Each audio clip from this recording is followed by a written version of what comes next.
But welcome to the Working Title with me, Austin Russell. This is a stats show full of movie goodness. We've got a bit of a special report today because a little thing called Into the Manosphere dropped into my Netflix recommended this week, and we will be doing that as a report. Yes, that is not theoretically a movie, but that project particularly spoke to me this week. What we're going to do is I'm going to take you through a movie of the month, and then we're going to do a pet peeve to kick off today's show. After this, since NK Radio is the start of something new, I thought there would be no better song to start with on today's show than a little thing called We Want to Be Starting Something, because we do want to be starting something here on NK Radio. This is Michael Jackson with I Want to Be Starting Something on NK Radio. We want to be starting something here on NK Radio, and once again, thank you for being here tonight on my maiden voyage as a radio host. It's such a pleasure to be talking to you guys today, and I've actually got some very interesting facts about this Thriller album, but let's face it, Michael Jackson's so famous that these are probably not that interesting. Like, for instance, right, did you know that Quincy Jones did not want Billie Jean initially on the album, and Michael Jackson had to convince him to do it? I know, that's absolutely insane. That's one of the most iconic bass lines I've ever heard in my life that was almost never recorded on an album, which is insane to think about. A bass line he was actually so in love with, Michael, when he was listening to it in his car, just beatboxing it in his car, he nearly crashed his car with excitement. I know, it's absolutely mad to think that Billie Jean was almost never on the highest selling album of all time. And it's incredible. The whole album's incredible. When I was starting to first build my CD collection earlier in 2025, I initially thought, I've got to have some Michael on there because, it's Michael Jackson. He's the king of pop. No CD collection's valid without Michael. So I initially did it as a checklist item to almost validate myself, give myself some musical cred. And I've actually ended up loving the guy's music, which is not something I expected. And you'll be hearing a lot of his work on my show throughout the time period that this is on air. Anyway, welcome once again to the Working Title show. As I said, these are going to be two movie reviews. Today, after some more tunes, we will be speaking about my favourite movie this month, the drama starring Zendaya and Robert Pattinson, distributed by A24. It's another classic produced by A24. They famously have the lowest grossing Oscar winner for Best Picture in Anora. The lowest grossing box office of any Oscar winner in that film, and it's covered in absolute bangers. And they also exclusively only use the editing software I use, so bonus points for them. But anyway, we will be talking about that great film later in the show. But in the meantime, let's continue on these new feelings of this new show with a little song called New Sensation by In Excess. That was New Sensation by the Australian band In Excess. Really great song. I've been really digging that album recently. Again, trying to expand my taste, as it were. Another great example there. As we all know, it is Friday tomorrow. Hooray. I've already had a great time getting ready for Friday night. We're going to see the Buddy Holly story in the new Lincoln Theatre Royal last night. It was a phenomenal show. Absolutely loved it. Great performances. Honestly, if I took my mates who had no idea who Buddy Holly is, who didn't know he'd died before the performance, I would have genuinely have thought it was Buddy Holly.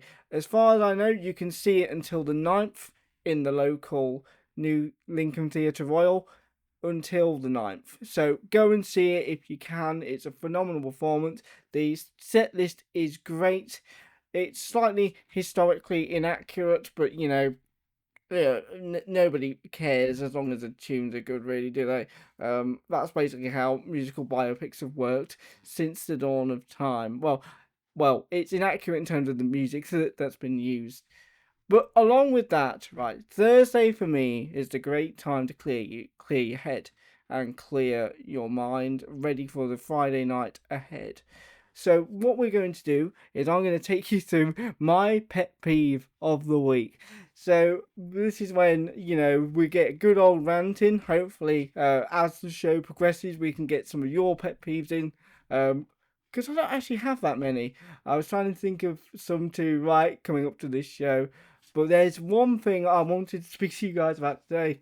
Is I've really grown to be quite annoyed, not necessarily by the company itself, because I don't want to erode chances of any sponsors, by the Primark experience. You see, you go in there, you're wanting all this cool stuff which doesn't really exist because we know we're already there, and you're bobbing and weaving between these like families that have decided to bring their entire bloodline clothes shopping with them, and it's just frustrating to like be a part of, honestly, because I just don't really know where to go, because like I said, everyone from like, I don't know, their newborn baby to like great their great nan has decided to come with them clothes shopping, and the place is just always rammed. I don't know why it's always rammed.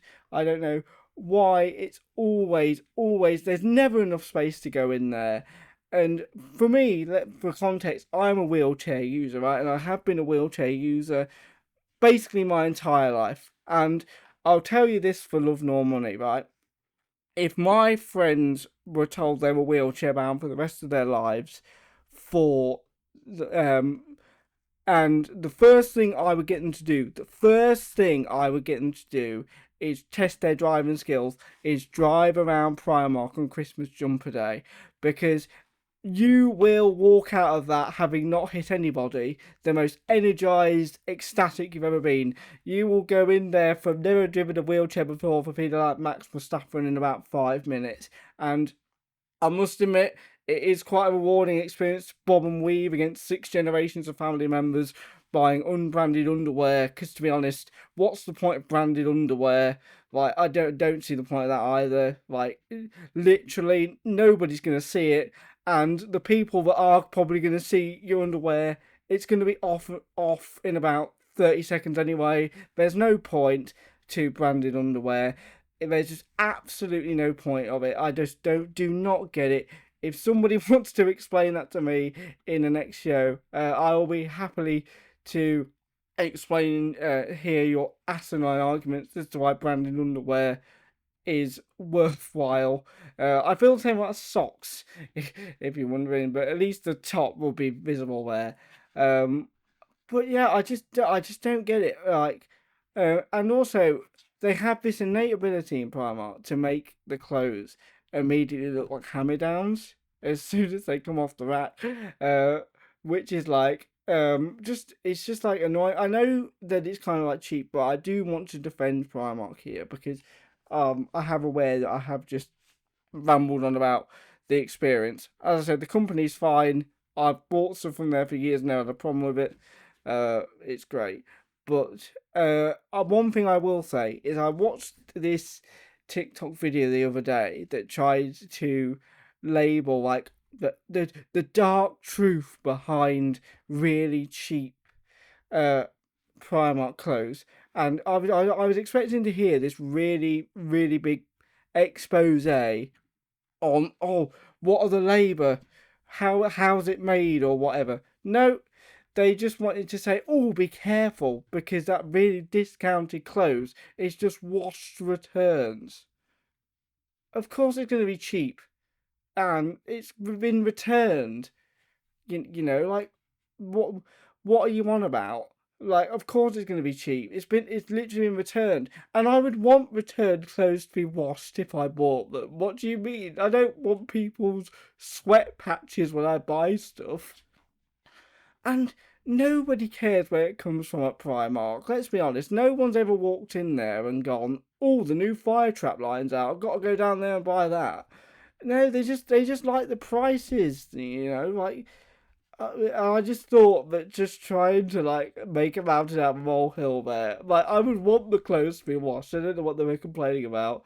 Um, but anyway, that's kind of my rant over. I don't know what the topic is going to be next week, but I know what I like. I'll find something to talk about next week. In the meantime, up next is my review of the drama. But before I put you in the picture and tell you what I mean, here is Love Spreads by the Stone Roses. But now it is time to get into the good stuff with the movie of the month review. And as stated earlier in the show, the movie of the month this week is The Drama, starring Zendaya and Robert Pattinson. This film is absolutely incredible. Full disclosure though, I did have to watch it twice to validate whether it was worth movie of the month. Primarily because I believe there's a slight detail in there. Like the twist is kind of what makes the film, and I was wondering going into my second viewing, and I was hoping that my mind would be changed by this, that the twist isn't necessary to enjoy the film. And that was what I was going into with my second viewing. And I think it squashed those worries. Because I think what happens is when you watch the movie a second time the way that I did, you start to notice little details of why the twist works so well. Zendaya and Robert Pattinson pull off this excellent dynamic of this couple that kind of make the best out of bad situations all the time. And they kind of do this very good job of doing that. Even the start of their relationship is Robert Pattinson's character getting a do-over of asking her out. And the dynamic of this relationship is built around this whole concept of making the best out of a bad situation. And the film kind of addresses the fact of what happens if the situation is bigger than just making the best out of a bad situation. And one thing I will say as well is the casting of Robert Pattinson really, for me, sells the twist as well because of the cultural differences between Zendaya and Robert Pattinson's, obviously, one being English and one being American. It really does sell the twist having those two cultures involved in the film, and I think that really did a really good job of selling like the shock and and the confusion really. Robert Pattinson gives, for me, probably one of the best performances of the year, of just being this completely panicked, unsure person. Uh, and he's always done for me quite stoic, independent performances. If you look at things like The Lighthouse, Twilight, Batman, for me he was quite known for those stoic, like atmospheric performances, and it was so nice to see another element of his range of this purely panicked, confused man that just does not know what to do with this information he's been given. And I think even the title of the film sells their relationship dynamic so well, in the sense that the fact that it's called The Drama kind of, again, sells that thing of making the bad situation good, in a way of thinking, oh, it's just a little bit of drama, it's nothing, when really it isn't nothing. And as I said, when I went to the film the second time, my assumption was that the film lives and dies by whether you know what the twist is.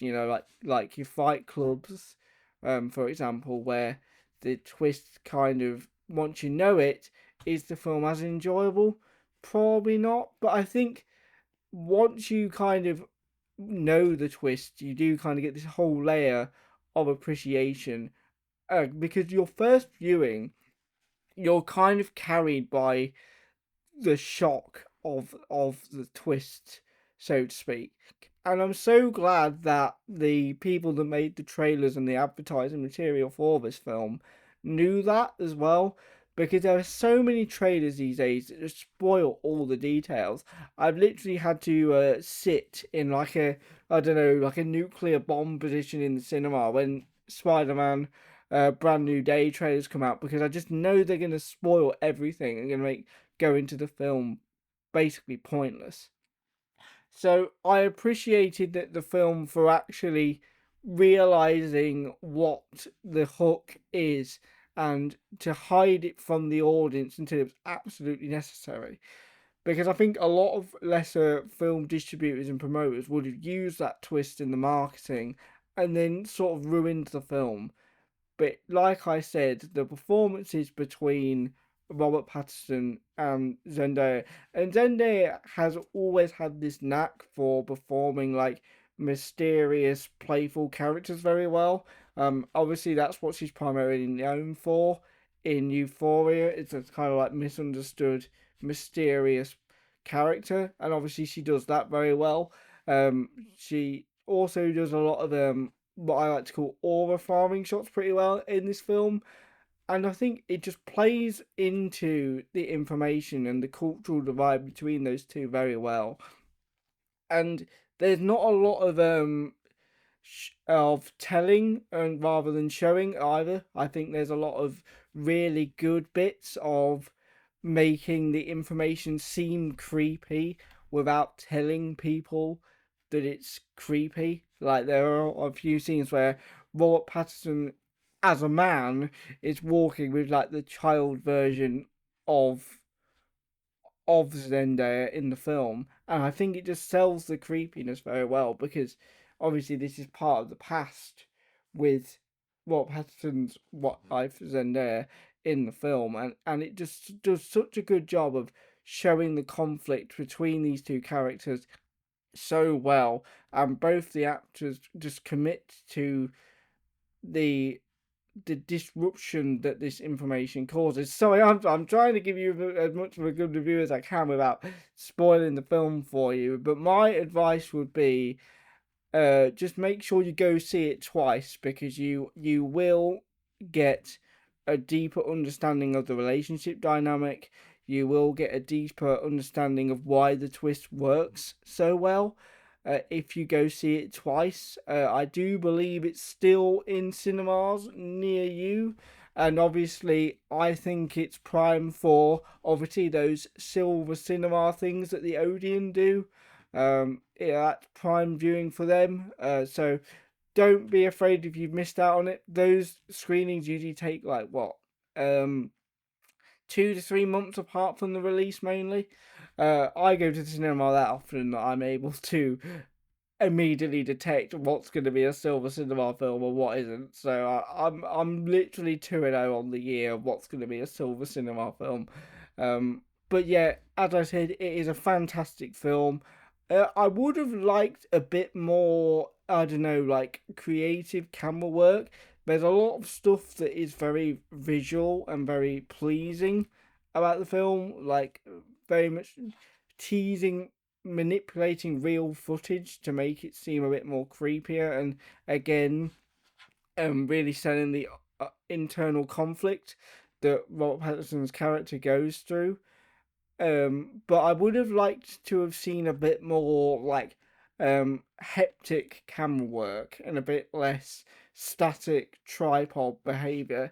In fact, one of the movies this year that did that really well was a film called Mercy. Like, even though the content of the film was not the best and the script wasn't the best, I really admired how that film used every different form of camera work it possibly could have done. You know, it used security cameras, it used, drone cameras, it used every type of camera it could find, it used.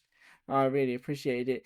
And I would have liked to have seen a bit more hectic camera work to kind of sell like the hecticness of their wedding day a bit more, because that is kind of a bit undercooked with the awkwardness, because they're all kind of rushing around trying to find something out on the wedding day, and it's not visually done particularly interestingly, I don't think, but I'm a big fan of interesting visuals. Um, so I was very kind of a bit disappointed not to see as much creative work as I could have done. But overall, a fantastic movie. For me, Robert Pattinson's performance in the drama is performance of the year for me. It was incredible, and I strongly recommend you see it not just once but twice, and go see it when you can by any means necessary. It will certainly be on my shelf as a Blu-ray purchase. In the meantime, I'm going to take you through a slight musical break, starting off with Olivia Dean's The Man I Need. Right, there is one thing I've been dying to talk about, which I did not actually have scripted in the show until like 3 days ago. I need to talk about this new Louis Theroux documentary. It certainly spoke to me in a way that I never thought it was going to. Because to be honest, I actively avoid anything to do with the Manosphere and all that stuff because it's all toxic and all that sort of stuff. But you know, when the documentary King Louis Theroux comes calling to a subject, you know you have to watch it. He's just that kind of person. But I came in to that documentary expecting a lot more than I came out with. I had very mixed feelings after the documentary finished. Primarily because I think the Weird Weekends format is great. It's been an iconic format for Louis Theroux for decades almost. He makes his bread and it's his bread and butter. That's where he makes his primary money. It works for him. It's great, and I thought he is a great interviewer for these fake alpha males and all these fake gurus. Because you know his whole stick is obviously they'll talk themselves into trouble. He doesn't have to necessarily say anything, and then he'll just let them dig their own graves, which I think is a great interview style for these people, because these alpha males, they love to talk, they love to flex, they love to do all this stuff, and they don't shut up about it. You know, I like to say they're not in the business of making money. They're not in the business of actually improving themselves. They're in the validation business. It doesn't matter if they were like ripped or fat as anything or whatever your body type is, you know, as long as they were getting validation, they wouldn't be changing anything. And that's sort of where I've always stood on this. They're in the validation business. It doesn't matter what their life situation is, doesn't matter what thing is. As long as they'd be getting validation, they'd be happy. And I think he understands that. You know, he let them kind of talk their own way out of kind of letting them validate themselves, making them look stupid. Classic Louis Theroux. However, where I kind of differed from it is Louis Theroux's documentaries are fantastic for people that already know that the subject matter is a load of rubbish, essentially. He is great at making documentaries for people that know that this is all gibberish and all rubbish, and that is that. But I think personally, for me, this issue, for me, it's too big for me for the Weird Weekends format to be used solely for it. I would have liked to have seen a different perspective given, I think, in that documentary, because this situation is still widespread to this day. It's a global problem, it's everywhere. I was at university when this was all kicking off, and I consider myself the target demographic for these people. And if it wasn't for my sports fandom around that time, I probably would have gone down that path. This issue is too widespread to give it simply the Weird Weekends treatment and call it a day. And I think,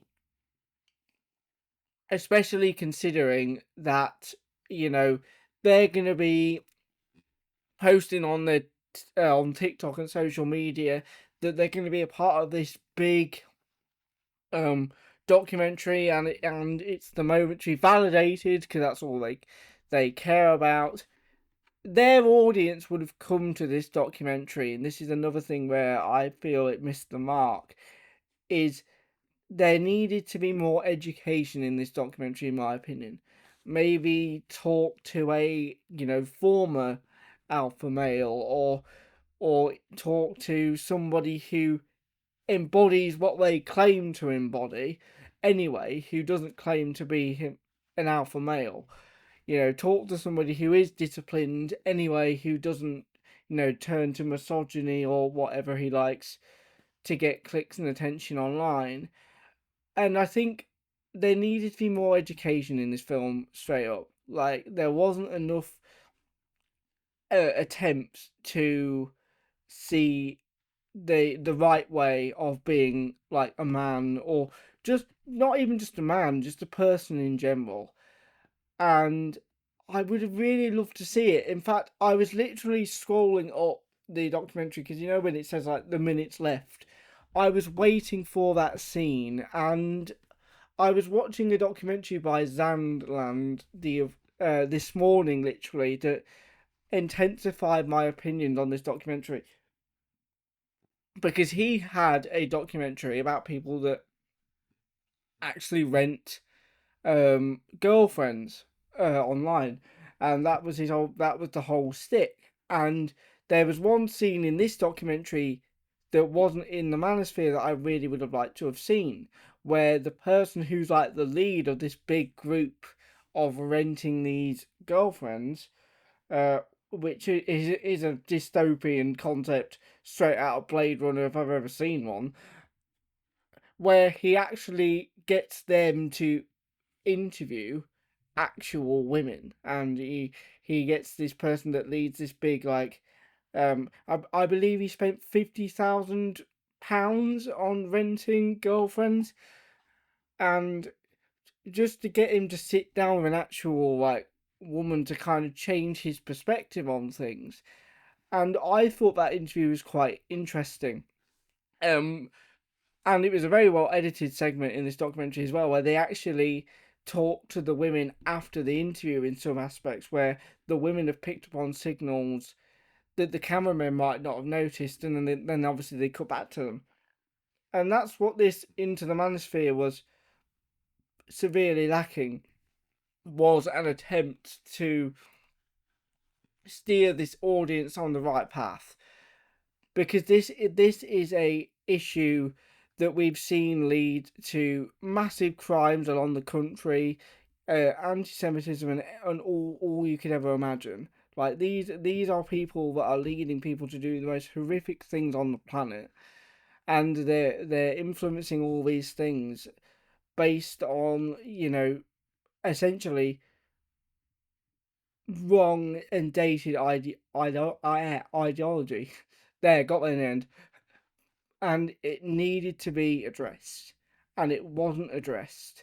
There was one scene though where I thought was quite interesting, where he's talking to the assistant of the Fresh and Fit podcast people, and the host gets wind of it, and then she just has to like hightail it because he's basically texted her to stop talking to him now mid show, which I thought really did show the type of power that these people are after.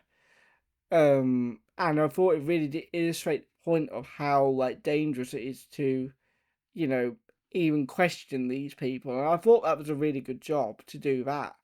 And obviously there was a really good, I thought it was a really good scene in general when they're walking around, where was it, like Bali or somewhere, um, odd, somewhere like seasidey, and they're going around with Louis Theroux, and they're at this fair, and they're instantly going to the punch bag machines, and I found that very, very interesting.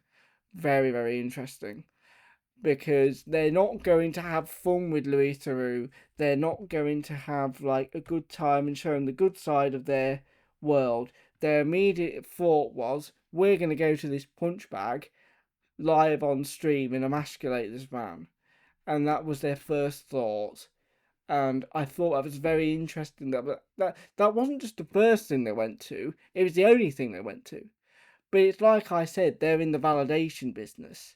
They weren't going to get validation by having a nice day with Luther Theroux in their mind. The only way they were going to get validation is by emasculating someone they thought was going to expose them.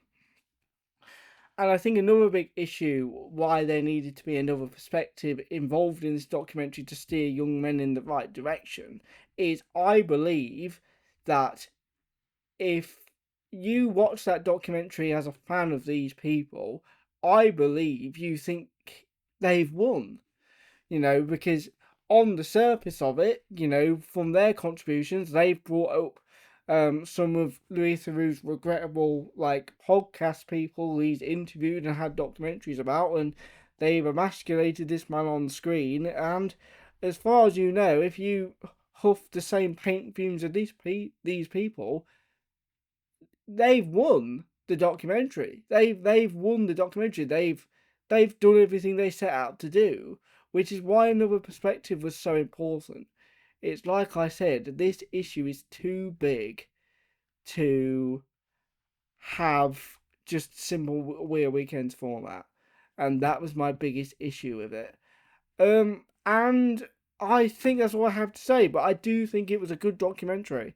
In general, if you like the Weird Weekend format, then you'll have a good time. If you wanted a bit more of a correctional thing, then you kind of missed the mark, I think. Anyway, I'm going to give you a song right now from Californication, which is Scar Tissue by the Red Hot Chili Peppers, and then I'm going to give you some advice and then give you some movie homework for the week based on the documentary.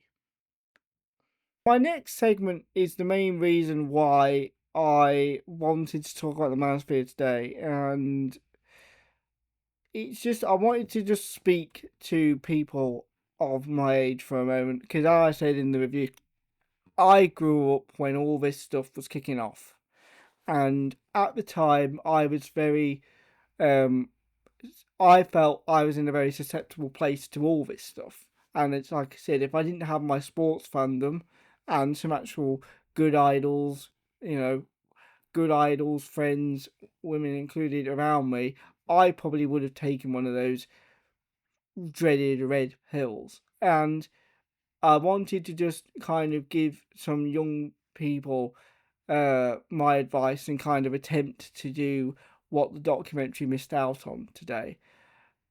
This is a tricky world that we live in this day and age. We're told on social media all the good bits about people's lives, and everything looks sunshine and rosy because all people take pictures of is, promotions, graduations, and holidays and all that stuff. And you can get caught up in it, and I can totally see why people do and why people get some almost nihilistic about the whole thing. But you're not going to get there by pretending to be somebody else. You're not going to get there by owning all this fancy cars and money. Sure, you might enjoy certain parts of your life with those things, but it's not going to feel like you eventually. And that's my main issue with courses that these alpha males and men promote. They're not telling you to be themselves. They're telling you to be clones of them. And they're saying that if you're not clones of me, then your life is invalid and pointless and you're less than. You're not. And it will take you a while to know what you're supposed to be doing. And the only way that you will ever find happiness or content in your life is if you do it your own way. You're not going to do it trying to impersonate somebody else or buying some fancy car that somebody else thinks is fancy. And you might be thinking, this is coming from somebody who's legally not allowed to drive. So, what do I know about nice cars stuff? But you've got to find your own identity, because with your own identity comes your own plays and your own style that you like to socialize with, that you like to go into job interviews with, that you like to apply yourself to. And once you know who you are as an individual, everything will fall into place. Everything. I'm not even joking. Everything you've ever imagined will fall into place once you know who you are. Does it take time? Yes. Does it seem like it will take more time than buying some useless course? Yes, it will seem like it takes more time. But, what would you rather have? Like a nourished meal that came out of the oven you spent hours preparing, or, a ping meal or a microwave meal? I know I'd rather have the nice thing that came out of the oven that I prepared myself, that I do with my own recipe, than a ping meal. Like, good things take time and good things come to those who wait. And I think that's one thing that this world is kind of missing, is everybody wants to fix things now, tomorrow, yesterday even. But that's not going to happen.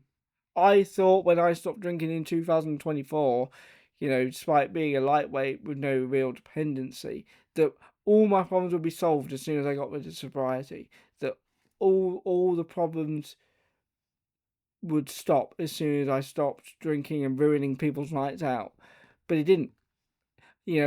Only through making that big change in my life, I was able to find everything that would work afterwards.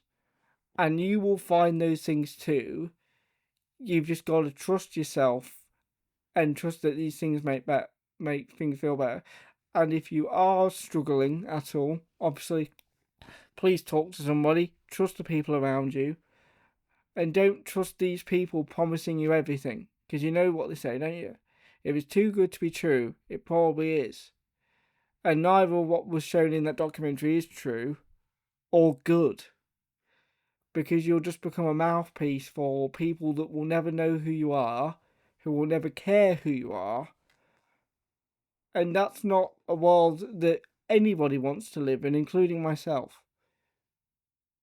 And, everything will fall into place once you know that the best way to deal with anything is to be yourself. I don't care if what makes you be yourself is buying loads of Warhammer or supporting a NFL team, NBA team, League One team. It doesn't matter. Like, sports fandom works for me, personally, and improve my story. But something might be different for you. I'm not going to make a course telling everybody they should be into sport, because I know that the same things don't work for everybody. So I'm not going to tell you how you should live your life on this show. I mean, you've only known me for about an hour and 45 minutes. But what I will tell you is there are ways that you should be living your life, and only you can find them. Did that sound wise enough? I don't entirely know, but I just wanted to fill in the blanks of the Louis Theroux documentary there. As somebody who was a target for these people, I felt like I had something to say and something to deliver. And hopefully there's somebody out there that really needed to hear that today. And I guess one thing I will say before playing the next song is it does get better. Give it time and make plays when it does get better. Up next is Mardy Bum by the Arctic Monkeys. That was the British classic Mardy Bum by the Arctic Monkeys. Did you know that album turns 20 years old this year? Or maybe has turned 20 years old this year. God, it feels like 2006 was yesterday. I'm a 2000s kid, so 2006 was like peak life for me. Like, you obviously had your Drake and Joshes and all that sort of stuff, so it feels so weird to see that 2006 is already so far away, how the time flies. And what a simpler time it was as well at the time. But yeah, I want to get back on track from the heavy subject matter that we had previously. And I want to tell you about some things that are going to be happening in the future for this channel. We are getting a new segment next week which I'm still trying to figure out how it works, which I'm really excited to give you guys. I'm excited for the Michael review. I think you guys are going to find that really, really enjoyable, and I think you're going to find it really fun. What I have to say about it, because I do actually have a lot to say about it. For next week's show, and I think what I want to do is I want to give you guys a real big insight into what's going on. So obviously next week will be the usual stuff with obviously the movie reviews and stuff. Sorry, the intensity of the last subjects kind of got me a bit because I'm very passionate about this sort of thing. I've just didn't do a song that was long enough to, but yeah. Sorry, I've just got to continue. I think I wasn't going to continue, but with this, but subject, but yeah, it's just very passionate about it, and it kind of has got me in the zone a bit. So my apologies. I think it's just so important that people fight the demons, you know what I mean, and fight what their brains are telling them. I was trying to get back on track, but I kind of got caught up in the zone there. But as I said, there's a first time for everything, and this has been great talking to you all. But I just want to give you a cheeky bit of homework for next week, to watch the Toy Story franchise. Obviously, we've got the beloved Toy Story 5 coming out this June, and it dawned on me when somebody actually asked me to talk about Toy Story 5 for an upcoming show that I haven't actually seen 3 or 4. So I thought I would share that journey with you listeners today. That is your homework for this week, to watch Toy Stories 3 and 4 especially, but watch 1 and 2 as well, because they are absolute classics and really enjoyable watches. And I really I haven't seen them in such a long time, man. I think it's one of those things where like Disney Plus just makes it like so easy to watch stuff that you never get a chance to watch them, particularly. But it feels like you never get a chance to watch them because there's such a sea of content around to sort of consume and sort of take in, because you just kind of leave it behind. I haven't watched the final season of The Bear because I rage quitted it due to a story decision. But it's a great show. Just haven't got around to it because of the sea of content in Disney Plus. But I will be certainly binge watching Toy Story this week and having a great time doing it, and hopefully you guys too. I want to hear your thoughts on the Toy Story franchise. I think the new one looks pretty interesting to me. I think it looks pretty good. I like how they've actually, I feel like it's been being made with actual purpose, with the whole like tablet thing in the brain rot era that kids are putting up with these days. Kind of makes me appreciate my own childhood, to go back to 2006 again, because obviously I grew up in a time still when technology was there, but you still very much had like a vintage childhood, you know, like there was no watching like Nickelodeon on your tablet. You still very much had to watch content in the lounge, and I think it's fairly noticeable the difference in content for kids now. It's fairly noticeable in the fact that back in my day, as I would say, to sound like I'm in the get off my lawn crowd there, it's kind of like you had to write content for everybody because you knew that parents were going to be sat in that room watching it with you. So you had to adjust accordingly. But obviously, in this day and age of smartphones and all that sort of stuff, that's not really a thing anymore, of having to adjust content accordingly, and I think it's become very noticeable in even the things that kids like enjoy these days. Like I remember back when I was at university, I did a unit at school, and what these kids consumed was just so different to what I grew up with. And it was interesting that a lot of these kids, they had very sophisticated film tastes as well. A lot of really good films I hadn't even seen before, which was a bit of a weird sight to. Yeah, I wasn't expecting like a 10-year-old to say that his favorite film was 1917. Let's put it that way. But yeah, it's just so interesting to see how that attempt to sort of appeal to everybody is kind of affecting the minds of like kids now, because their content is so stimulating and so like hooking in that they're just glued to everything now. I'm currently in the process of like downloading stuff to kind of like remember my younger youth. Like I binge watched Drake and Josh recently from my childhood, and I've watched the 90s Spider-Man cartoon to try and test my theory about whether content was better, or have I just been clouded by nostalgia? Who the hell knows? But I'm gonna give you a musical break for now with Luke Combs's "Be by You." With Luke Combs's "Be by You."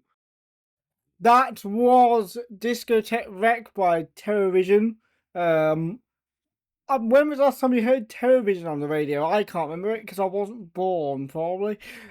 And before that, we had Misery Business by Paramore. We had Be By You from Luke Combs from his latest album, The Way I Am. 20 songs long. I thought he'd avoided the Morgan Wallen problem of having too many songs on the album. For those of you that don't entirely know what I'm on about, the latest Morgan Wallen album had 36 songs on it. There's no need for 36 songs, just no need. And obviously, for the people who in the know of English music and FIFA bangers, we had Cocoon by Catfish and the Bottlemen. What a show this has been. We've certainly been more of a working title, has certainly been a work in progress today, and I appreciate the patience. But we have spoken about a lot today. I did not realise how much a certain subject matter would mean to me, so kind of as I'm caught up there. But I very much appreciate your patience today. We are very much I very much enjoyed doing the show for you. We've got next week, we got the debut of a new segment of Did They Really Say That? Which is a segment where I get given a random movie and I have to like say like a fake line from it. If you've watched Mock the Week, you should know what I'm on about, because it's basically I've ripped off scenes I'd like to see. Basically with what I want to do for you next week. But I'm just trying to work out the kinks of how to bring that to radio for you. I'm really looking forward to that segment because I think it's going to be a lot of fun and a lot of good times. As I said, next week we will be reviewing the movie Michael. Because we started the show with Michael, so we might as well continue the Michael stuff with his latest movie. Very powerful performance, by the way. I've got a lot to say about that film. It's going to be a lot of fun bringing that to you today. And of course, we got more pet peeves and more reviews. This, for me, has been an absolute dream opportunity. I've wanted to do radio for so many years. And I've always really, really enjoyed talking to people and talking to myself. In fact, before I started this radio show, or was even told I had this radio show, I remember because I was a big Alan Partridge fan growing up. I used to practice song segues whilst I was on the toilet back in the day. Also would practice the start of YouTube videos and all that stuff. And this really is an absolute dream for me to do this, and I really appreciate NK Radio for giving me the opportunity. Despite all the nuts and crannies you've had to explore today, I've really enjoyed enjoying doing this show for you guys. Uh, it's just an absolute blast to bring content to us for like this to you guys. Sorry, I'll get. It's been a very emotional show for me. But I've really enjoying it. And I really want to. Hopefully, they'll have me back for future episodes and stuff where we've got some more. But also, I want to tell you a bit about what I do outside of radio right now. So, in the midst of doing radio shows, I also am a part-time documentary filmmaker. I have made 3 documentaries about my own life. So, if you want more in-depth thoughts on how my life has got up to this point, type in Kapow Planet on YouTube, where you'll find my documentaries about my favourite team, the Washington Commanders. Um, I was going to do a segment on them today, but that would take the whole 2 hours explaining why I love those guys to the nth degree. My love for them literally knows no bounds. So I literally would have been sat here talking on local radio about a team that's 7,000 miles away. I thought it wasn't best. I wanted you to get to know me before I rattle about Washington first, but there are 2 documentaries that I love very much about the team I love very much. I'm very much looking forward to the new season.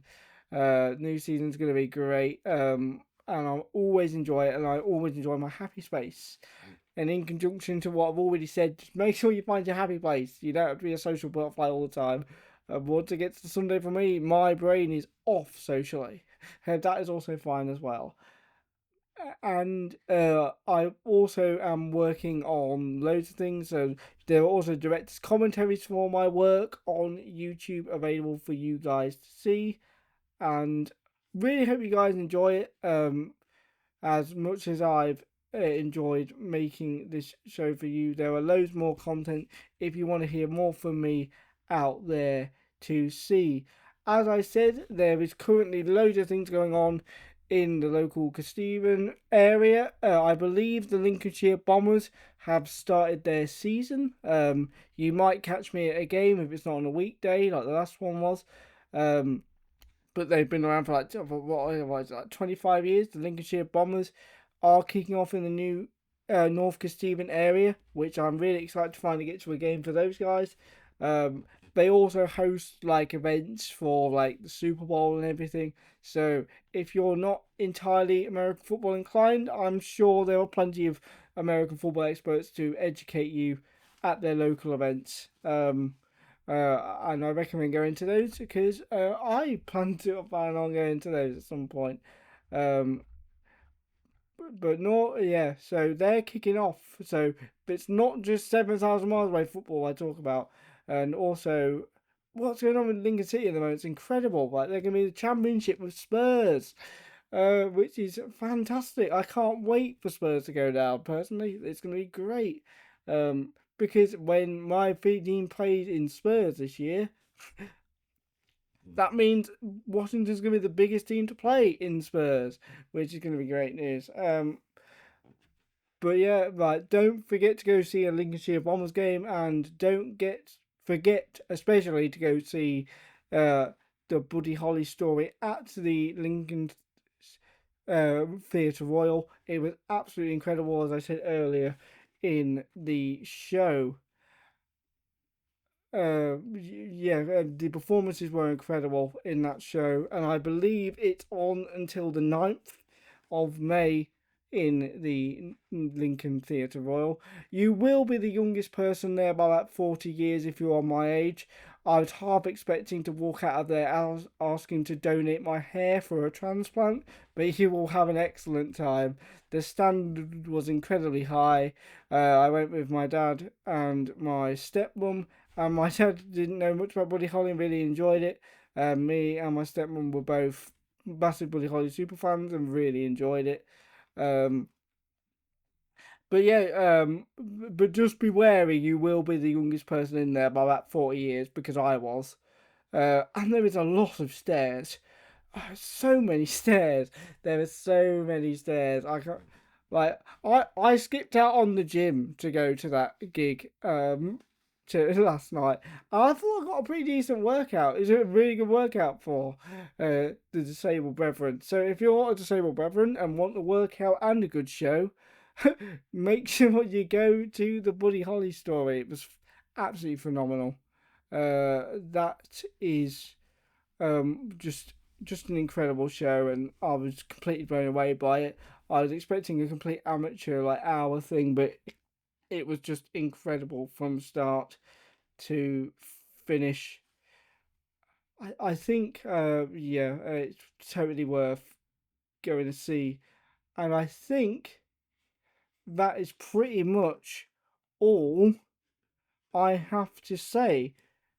It has been a absolute privilege to bring the show to you, to finish off my bucket list item of running a radio show.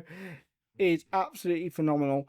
If you want to listen to this on repeat again and skip past my very part, you can on the Radio NK website, and just relax and skip through all my first time behaviour. You can. If you want to listen to the strict podcast things, I will be taking the segments out and posting them on the Kapow Planet channel, just the talkative bits, if you want to hear my thoughts and opinions on movies exclusively.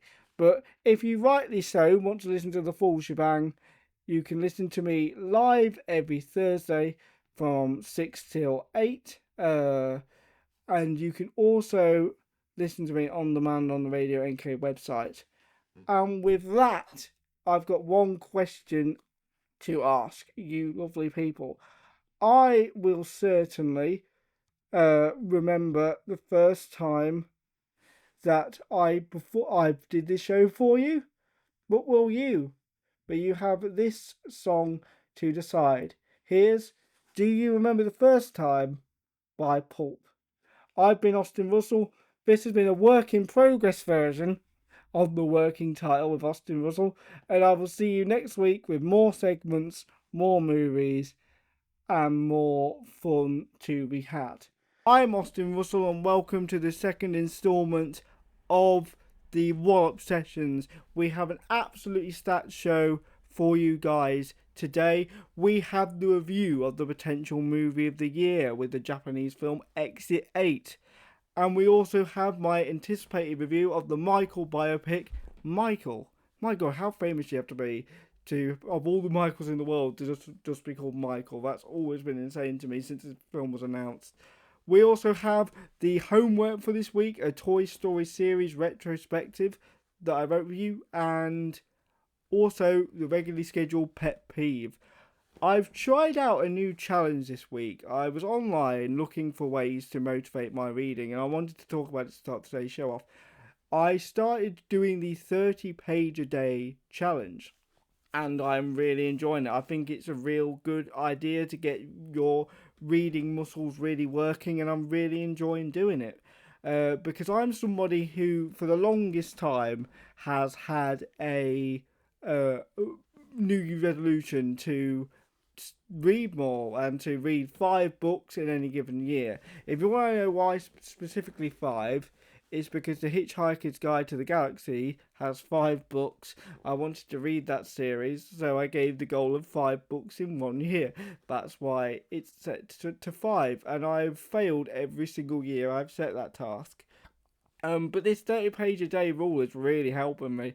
Actually, it's a real good challenge. I've started telling other people about it, including you fine people, listeners of NK Radio.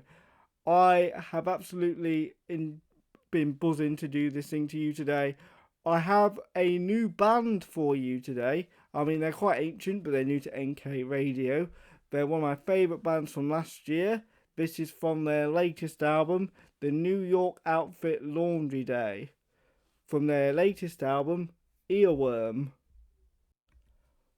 Whoo! I've been dying to play that band since I got this job at NK Radio. They are one of my favourite bands and have been for at least the last year. There are a couple of singles that I was begging was going to be on the Earworm album that unfortunately weren't. Like Damn Shame was a really good song from them. It's how I discovered them, and it wasn't on the album. and I was very disappointed it wasn't on the album. I was waiting for the deluxe edition, but it still wasn't on the album.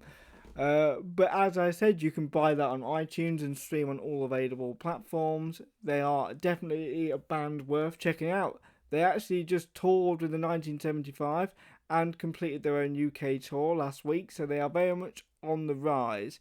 If you want to get into the I knew them before they were a massive crowd, this is certainly the time to do it. As you know, Thursday for me is known as a cleanse day, ready to get ready and loose and goosey for the Friday night. So at this portion, it is time for the pet peeve of the week. I'm going to do my best Radio 4 impersonation right now and really set the scene for you guys. Right, so imagine you are getting ready for the weekend with your chosen family. Well, at least after 4 tequila shots. Drinking the night away, having loads of fun, doing loads of pre-drinking, doing loads of stuff like that. Because everybody knows that the real reason you pre-drink is not to save money, right? The real reason you pre-drink is not to save money. Alright, alliterate that point. Because the real reason is to pre-drink is to basically get so leathered that you don't check your bank balance until the next payday. That's the real reason people do pre-drinking. There's no money saving involved with pre-drinking, in my opinion. I mean, I'm somebody that never got the luxury of pre-drinking because I was a cheap date, you see. So if I pre-drank, I was not going out with anybody. So I'm looking forward to actually having nights out now that I don't drink. Oh, by the way, I'm not declaring liver failure as like a way of financial freedom, by the way. Do not think that's what I'm implying. But anyway, as the night progresses, you're drinking more, and the liquid courage sets in. So that portion of the night begins to happen where you walk up to the karaoke machine. Oh yeah, you know where this is going. You're looking at which songs to do, which national treasure are you going to slaughter tonight? Do you want to hear Mr. Brightside in the key of C sharp flat? Well, you are going to hear it tonight, whether you like it or not, whether they like it or not.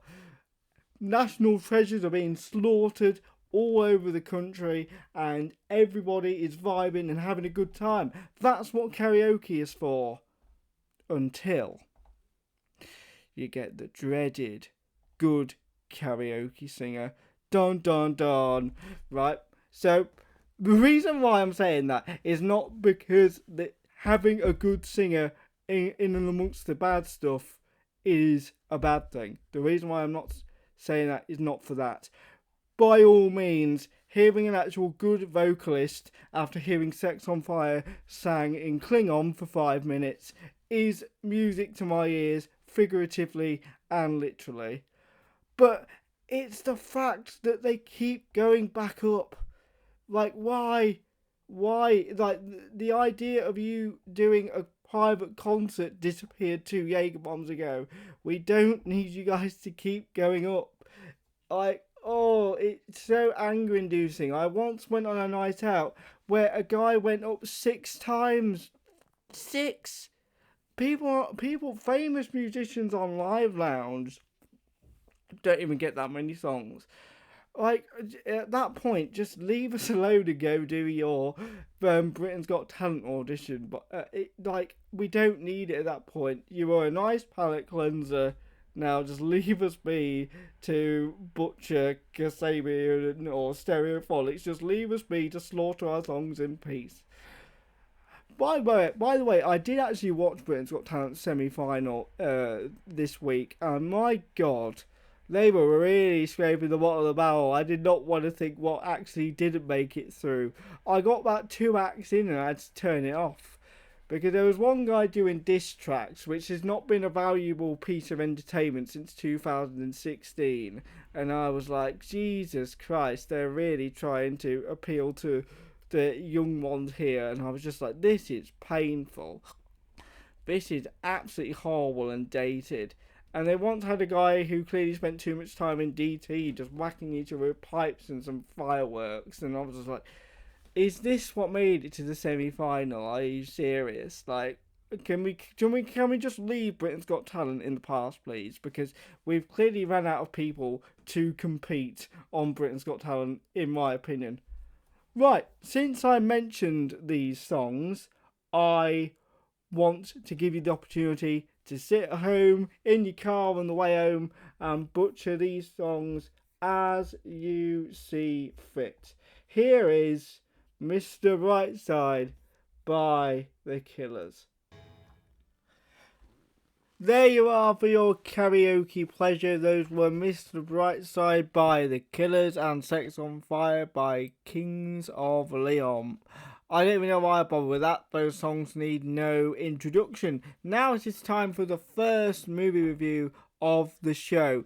I watched a groundbreaking movie this week, ladies and gentlemen. I watched the Japanese horror Exit 8, which is actually based on an indie video game of the same name, which I did not know about going into this film. Thank you to the lovely staff at the Odin for pointing that out to me. I do actually mean that, by the way. That sounded like the most sarcastic thing in the world. But this film was incredible. The movie follows a man trying to leave a subway station after finding out he's just become a father. And you might be thinking to yourself, that doesn't sound like that much of an interesting premise at all. Like, how is this the movie of the year? This movie was gripping from start to finish. Honestly, I was hooked from the minute it began. The decision to do it in first person view, there's this beautiful scene that really, really makes the movie come full circle later on, where we're getting this nice first person view of this man yelling at this woman with a crying baby on the train. And it really sucks you into the film right away, because you don't see a lot of films in first person these days. In fact, the first person actually goes on for quite a bit, to the point where I thought the whole movie was going to be in first person. I was like, all right, we're doing something a bit unique here, a bit different. This is great. This is something I've not seen since Hardcore Henry, like 11 years ago. I'm all for this. This is great. For a horror film, this is a great idea to have it in first person. I was all invested for it. Long story short, it's not all in first person for the whole duration of the video. So I feel to also illustrate how good this film actually was. The way that he gets trapped in the subway station is, if there's any oddities to the subway station as he walks around, he has to immediately walk back to the beginning. Otherwise, the floor's reset, and he has to do that 8 times. And the film is so clever in the way that it does it, because I feel like a lot of lesser films would have made the anomalies like humongous and massive, and just for the big spectacle and the big set pieces of the film. And it does do that, but it also does a great job of giving you little subtle anomalies as well, like certain signs are different, or certain, like, the doors are missing and stuff like that. And the decision to not make every anomaly a humongous set piece was a fantastic idea, because it brings the viewer along. It really does, because you're looking for the anomalies at the same time, because they could literally be anywhere. And it's so great in the way it just showcases its film's premise. And what I loved about horror as well, and it's something I'm going to touch on next week in my review of HOKUM, is the actual horror fit the theme of the film. I feel like so many times horror movies will chuck something random in there that doesn't support the theming of the film. And HOKUM does this. And I'll go into that more next week when I review that film especially. But the performances are fantastic, in the sense of every person in this that is seen in this maze is also going through this maze, but the person doing the maze doesn't know, and it does this really great thing of taking you through chapters of the other people in the maze, and it's so intriguing and great, and the performances have so much range because of this treatment of giving each person in this maze its own individual story. I think what I would have liked is we don't see how the main protagonist looks to the other villains. Well, I don't say other villains, other subjects in the film, and I would have liked that perspective.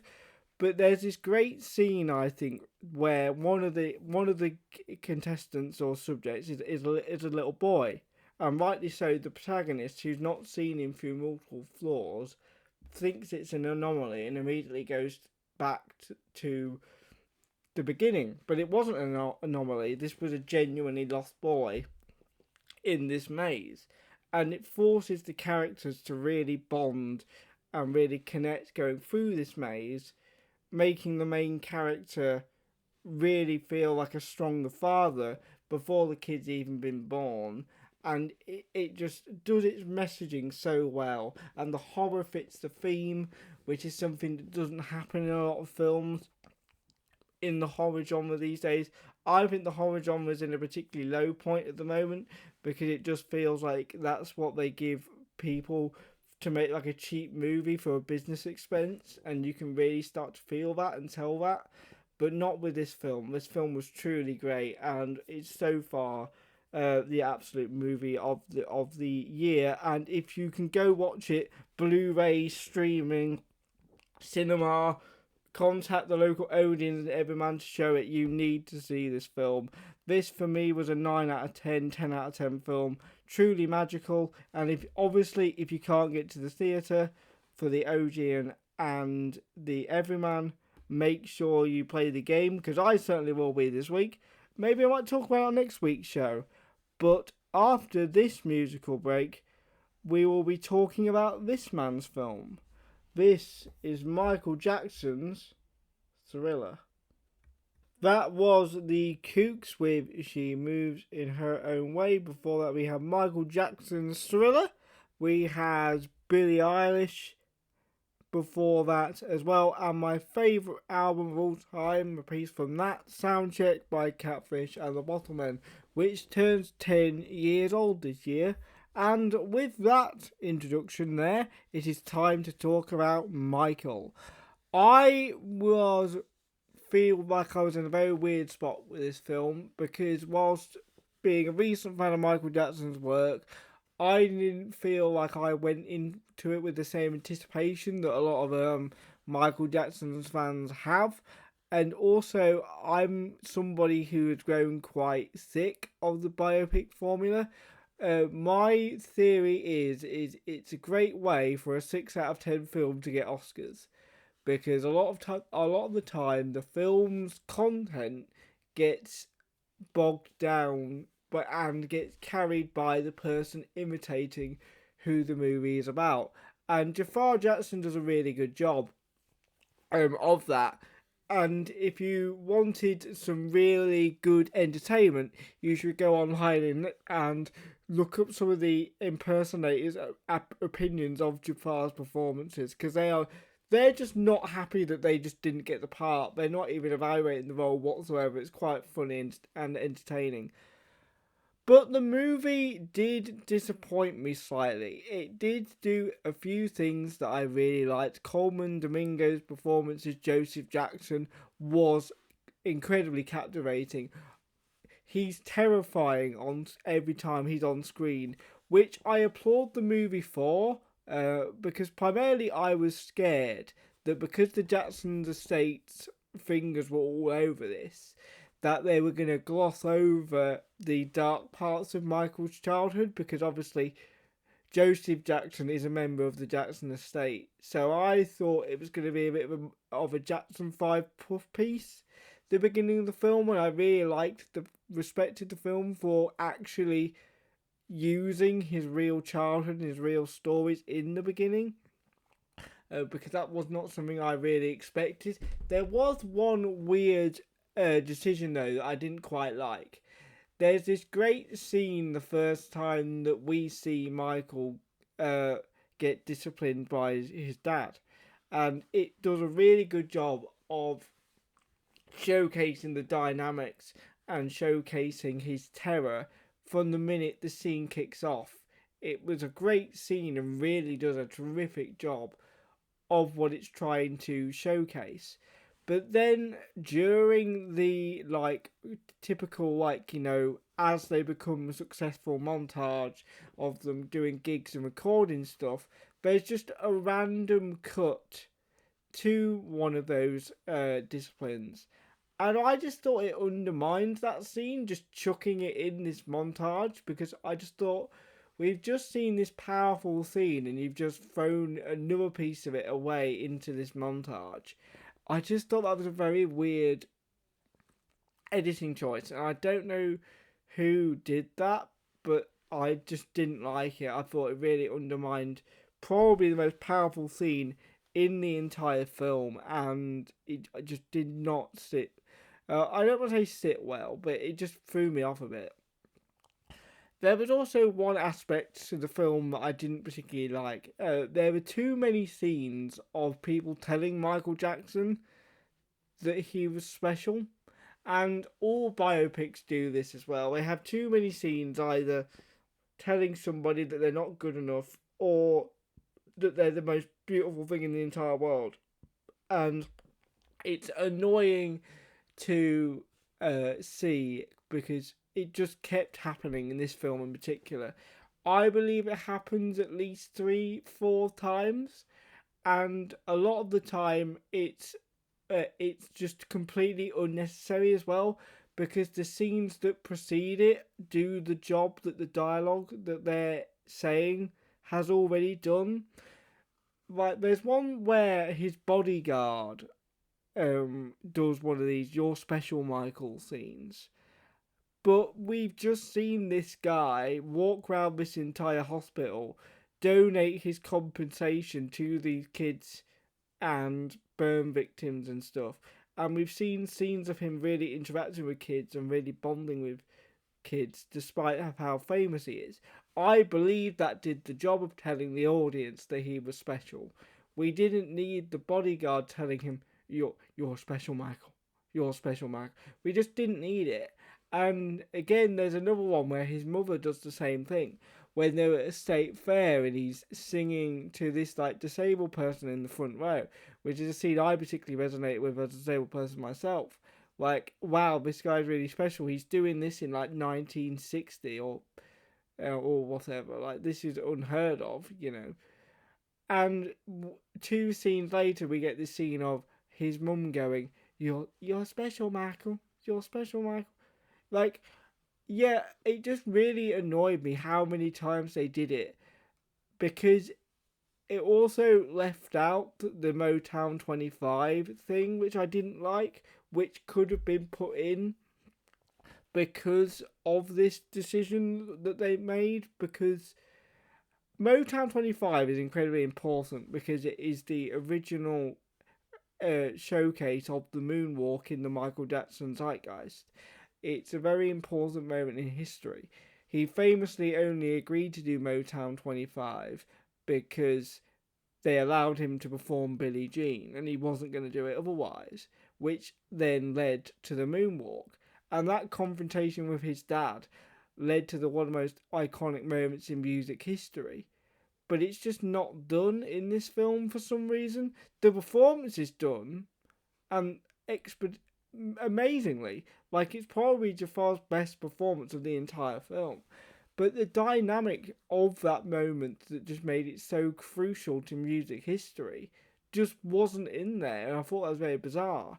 And it's particularly bizarre when you consider that their confrontations are quite a big part of this film. So there is clearly a desire to showcase their dynamic and their differences of opinion. So why not include arguably the most iconic argument that these guys had as a pair? They did include the victory tour, dispansion of the Jackson 5, which I really liked. So I really enjoyed how that was done. Uh, but yeah, the movie did a lot of things right, and I'm looking forward to the sequel. The sequel is obviously going to go into the bad era, and it's going to explore his vitiligo a bit more, which I'm really excited to see it do, because it's proven it can handle heavy parts of his life with the first film. And I'm really excited to see what they do with the film, considering the screenwriter also wrote probably the best American football movie of all time in Any Given Sunday. I have a lot of faith that they're going to do a really good job. I also didn't like the fact that they used a CGI monkey for the film either, because it just stood out like a sore thumb, and you could just tell it was CGI because it had that ugly gloss that a lot of CGI does. And when you consider as well that Bubbles is still alive as well, like they could have used the actual Bubbles for two scenes. And I know people are going to say, well, Bubbles is like 42 years old now. It's too old to play like a baby chimp or whatever. No one's going to care. They're going to see a cute animal and be like, oh. Like, they could have used the real CGI, a real monkey, sorry, not CGI. But I'll dive into that more next week when I review the Pet Detectives. But the CGI just felt lazy and sloppily done for the monkey. It could have been done a lot better. But other than that, the movie was very good. Jafar Jackson did his uncle really good service. And if you do have an opportunity to go see it and you enjoy Michael Jackson's work, you will enjoy the film, which is always the point of these films. It's to sell greatest hits albums and to get the guy's monthly listeners back up a lot of the time. That's why studios greenlit these things, and you will enjoy it for that purpose. I would give it a solid 6 and 7 out of 10, but I'm really looking forward to the next one because they've proven they can handle serious subject matter, and that's when the real stuff is really going to go on. Right, so I'm going to give you a bit of a musical break now with Today by the Smashing Pumpkins. That was 10 Story Love Song by the Stone Roses. Now it is time to mark the homework. As you know, last time out, I gave you the assignment to watch Toy Stories 1 through 4. But unlike most teachers that give you homework, my job wasn't to mark your viewing experience. My job was to mark the movies I gave you. So we're going to evaluate Toy Stories 1 through 4 right now. So Toy Story has this really great feeling of knowing what they haven't done yet. That's one thing I did notice throughout these 4 films, is they always knew what they hadn't done yet, and I think that was one of the biggest strengths I saw. So in the first film you had Sid, who was a villain that destroyed his toys, and obviously in the second one you had a villain that meticulously looked after his toys. And then in Toy Story 3 you had a actual toy for a villain, and then Toy Story 4 you just kind of had the environment around you and all that sort of stuff. So it always had a really great idea of evolving this series in a way that hadn't been done yet. And that was one thing I really, really appreciated, how it always knew what it hadn't tried yet. And I really feel that the first one and the second one is particularly special. The second one for me was my favourite. As I said, I loved the idea of having a villain that actually looked after his toys, because a lot of the time, that's not how toys are supposed to be used. They're supposed to be played with and had fun with and stuff like that. So it was really cool to actually see somebody almost like look after them, be seen as like the bad guy, and be like, hang on a minute, this is not the purpose for toys. We need to confront this and sort this out and get our friend back. And it was great. And I loved the way that all the Toy Story films had a really good knack for adding stakes into almost every scene. There's another great scene in Toy Story 2 when they're sneaking to go get Woody's arm back, but there's no jeopardy like in the scene, but it adds like what's it's on the floor to add that little sense of intrigue and that little sense of risk. And it's always been a real strong suit of the series to add stake where there isn't necessarily any to be had. Like I loved how you would have rockets tied to the toys in the first one and things like that, and the little barbecue in the first one where Sid's about to like destroy the toys. And I loved the bit in Toy Story 2 when they're going through the airport terminal and there's two green suitcases, but you don't know which one has Woody and the gang in. And I thought that was such a good way of doing things. I loved watching it. I loved the jeopardy that they've always managed to put in to things. I love the fact that there was always that sense of jeopardy and fear in the franchise in something that was so freeing and as liberating as playing with toys. And you know what I also noticed about the Toy Story toys? Whoever varnished those toys, it does an absolutely incredible job. These toys get banged around, tied to rockets, put on barbecues, and they're still spick and span. I'm amazed that nobody got torn up in the first one. Like, seriously, if that was one of my toys, it would be dismembered and scratched, and all the paint would be off. And that's for me trying to look after the things. Like, Jesus Christ. Like, the varnishing on those toys was insane. And I'm slightly worried that that's a big sign that I'm getting old. That was my big takeaway from the Toy Story franchise. God, who varnished these things and gave them like protective clothing? It's kind of like I knew when I was getting old when I started thinking about council tax in superhero films, because I was like, oh my God, I would hate living next to the Avengers because my council tax would be too high. And it's just like, oh my God. And the performances of Tom Hanks and Tim Allen, fun fact, before I did this homework assignment, I genuinely thought it was George Clooney. I wish I was joking. I genuinely thought Buzz Lightyear was voiced by George Clooney. Don't ask me why. That was just an inkling that I had. And I have no idea why I thought that as a kid. I've been corrected at least twice. I thought it again going into this assignment. Don't know why. Don't bother asking me. But yeah, the performances by Tim Allen and Tom Hanks are particularly good. I was also always a big fan of Don Rickles as Mr. Potato Head. Like, very good chemistry with Mrs. Potato Head. Like, the chemistry between the whole cast is amazing. And I love the way that every single toy in the cast plays like a vital role in the action set pieces. Because in a lot of films with a massive ensemble like that, a lot of characters can get relegated to comic relief. A lot of characters can not really add anything to the action set pieces because they don't have a purpose in this certain scene. And that was one of the big problems I noticed with Toy Story 4, is characters started to do that.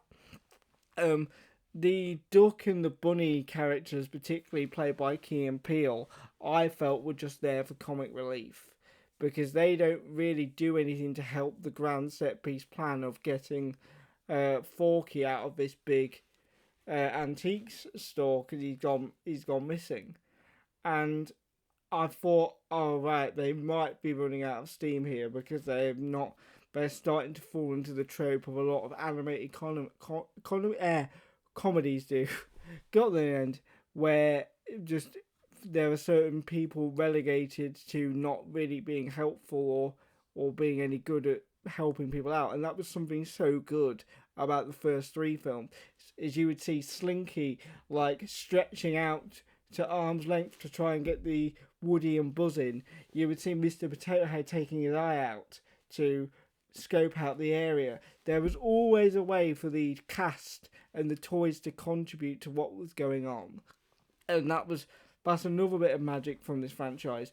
Is it's always felt very deliberate. I'm going to use Toy Story 2 again, but there was a great scene in the beginning of the film where Rex is struggling to beat Lord Zurg, I think his name is Zurg. So he spends like this entire game trying to figure out how to beat Zurg.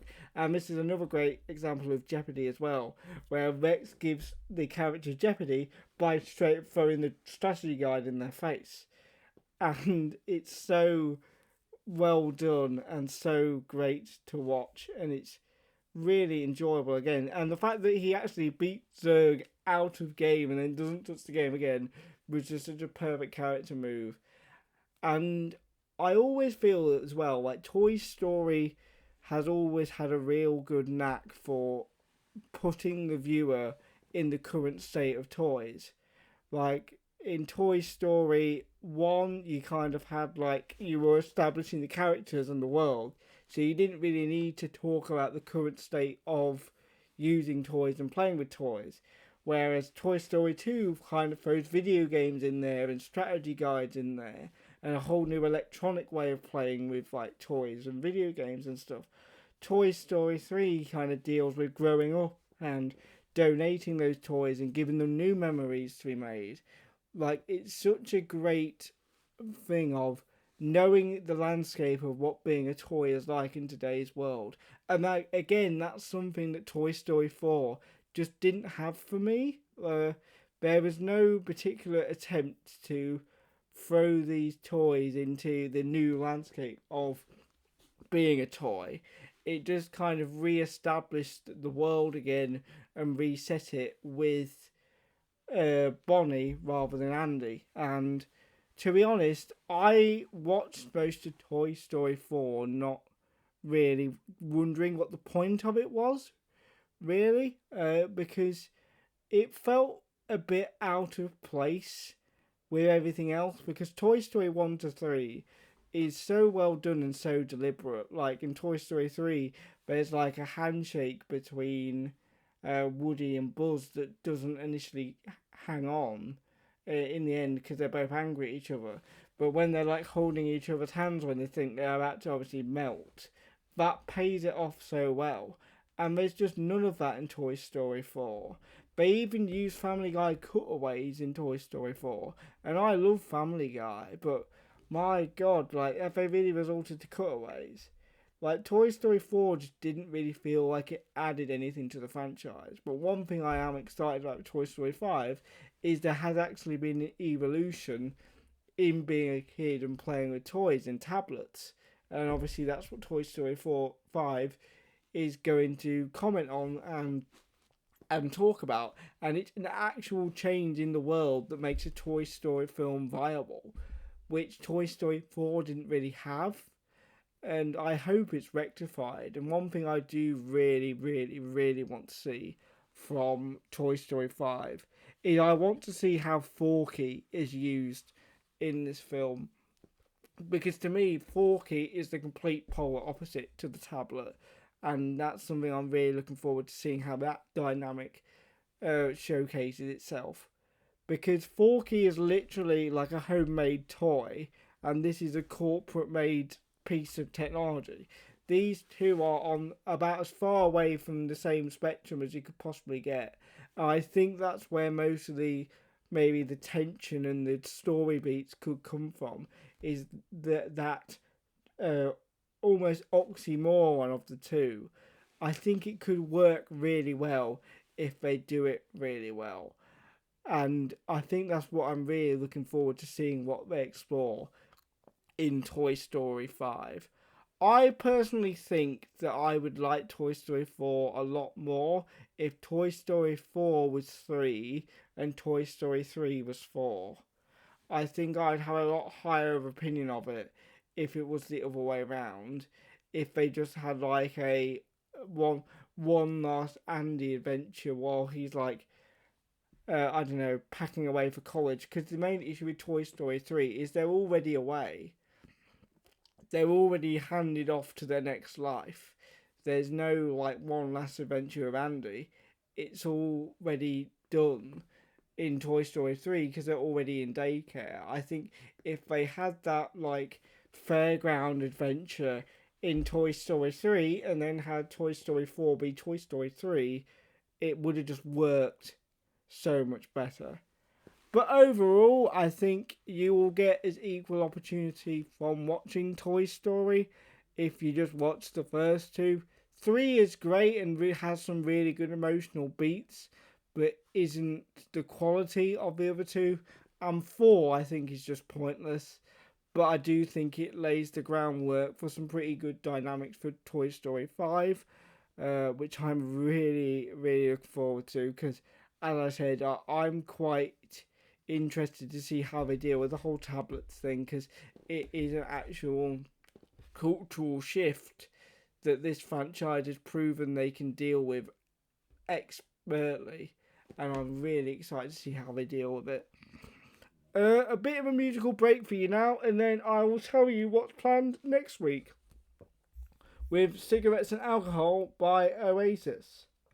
Now it's time to give you this week's homework. I want to give you guys the new homework of watching the first Devil Wears Prada.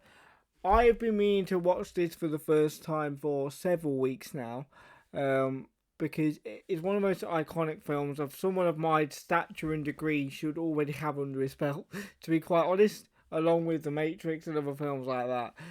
If you want to completely disavow any of my movie reviews, since you've heard that I've not seen the Matrix yet, you're well within your rights to do so.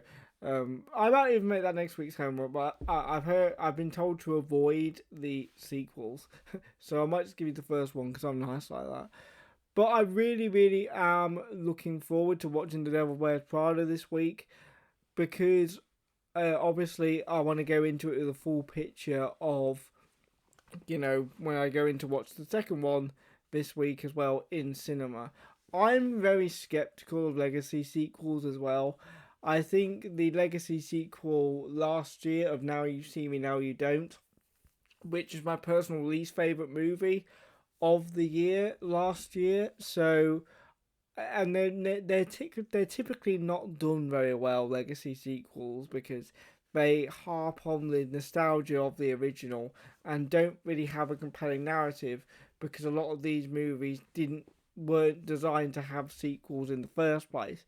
And especially when it feels like, to me, even though this is like from a very ill-informed review, it looks like, for me, The Devil Wears Prada is quite a well-regarded commentary on fashion, and it seems to me like it's more of a commentary piece and not the sort of sequel bait sort of film that you would normally get. So I am very skeptical, but I can be proved wrong. I was proven wrong with Michael this week, so I'm looking forward to diving into that for this week's homework. If you want to join alongside me, feel free. You will have a great time, as I'm sure, because it has a sequel for a reason. I'm really excited for next week. Because if you recall, last week, I did a talk about the Louis Theroux documentary Into the Manosphere. It is a topic that I care a lot about, and it's a topic that I really do love to explore and really want to help people deviate from that portion of their lives. So as a result, I reached out to people from Alcohol Change UK, which is the charity I work for, outside of this radio show here. It's a great organisation to sort of improve people's relationships with alcohol, improve the sale of alcohol. That's a big thing we're working on at the moment.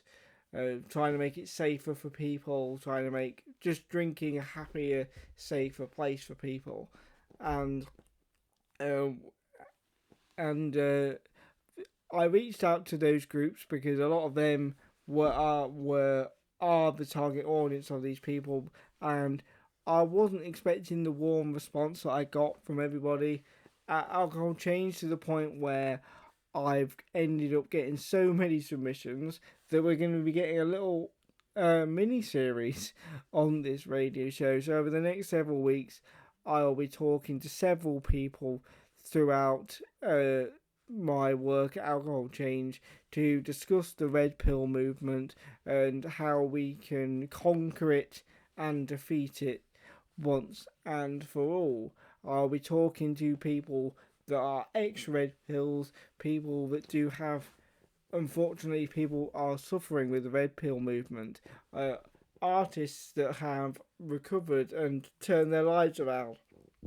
A whole scope of people I will be talking to over the course of the next few weeks, and I'm really looking forward to it. And this first guest was a particularly special one because I've actually done a few projects with him in the past. His name is Nat Shelley. He's an artist from Wales. I've had the absolute privilege of working on him with several projects. He's an absolutely amazing guy, and you'll have a great time hearing his story and hearing his perspective on life, because I've had the privilege of learning this story firsthand and hearing it, and it's truly inspirational and a really good story, and I cannot wait to talk about it. He was one of the people that I desperately wanted to get on this series. But yeah, as I said, really, really nice guy, and he's got a really inspirational story. And I think you guys will get a lot out of it. But if you want to get in touch with the Red Pill movement and want to have a discussion with me about how we can defeat it, you can email admin@nkradio.co.uk, and I'm sure I'll get it sent back to me, and then we can get you a nice little interview to go on the radio, because as I said, this is a very important subject matter to me last week, and I was fully expecting this to be a one-off, but this movement is so important to me that I want to spread the word about its faults and how we can defeat it for as long as it persists. So to have the opportunity to speak with multiple people, thanks to the lovely people at Alcohol Change UK, is a wonderful experience, and I hope you guys enjoy it. There are a lot of inspirational people that work there. A lot of people that have fought a lot of demons and not fallen victim to this, or have fallen victim to this and worked their way out. And I think you will truly have a great time listening to them. On the lighter side of next week's show, we are having a Mortal Kombat 2 review. I did not like the first movie. I thought the movie was poor. The first one, I mean. Well, it wasn't poor, but I was like, if you like Fast and Furious, you'll like this. It was kind of like the same tone, same vibe. But I was really looking forward to it because this one focuses more on the actual tournament itself. So I'm looking forward to it righting some of the mistakes of the first film. Mortal Kombat 2 is a movie that I was very excited about, because even though I wasn't necessarily a fan of the first film, I always wanted a second one, to the point where I would meticulously check the Wikipedia to see what the box office was, to see if we were going to get a second film, and I'm glad we are. I think we are getting a third as well, which is kind of insane. I was like, was it that good to get a third? But I guess we are. I guess Hollywood's truly running out of IPs to rinse for money. But Mortal Kombat's a great franchise for me. It's meant a lot to me as a kid. A kid is 18. But yeah, my childhood is very much synonymous with Mortal Kombat. And to see it get two successful films is kind of surreal, since I grew up with the god-awful Mortal Kombat 1995 and the god-awful Mortal Kombat Annihilation. So both of these films are better than those combined. And there was this awful show for Mortal Kombat, I think it was in the 90s. I think it was called Mortal Kombat Conquest. Yeah, that's what it was called. It was one of the most boring things I've ever seen. Because they did this thing, I think, where they have this show that they liked, but they didn't think it was going to make any money. So obviously they've just whacked the Mortal Kombat name and branding on it to try and get it greenlit. And it worked to the point where I think it was on like one of those, like made for men, like cheesy, like 80s nostalgic freeview channels when I was a kid. And I remember when I was about 10, 11 years old, my dad used to watch it when I wasn't around his at the time, and he would text me when one of my favourite characters actually appeared on screen because it was that rare to actually see somebody from the actual game on the show, which kind of defeats the purpose of it. I mean, the first movie did that as well. Like Scorpion and Sub-Zero like appear in the movie for like a combined 10 minutes.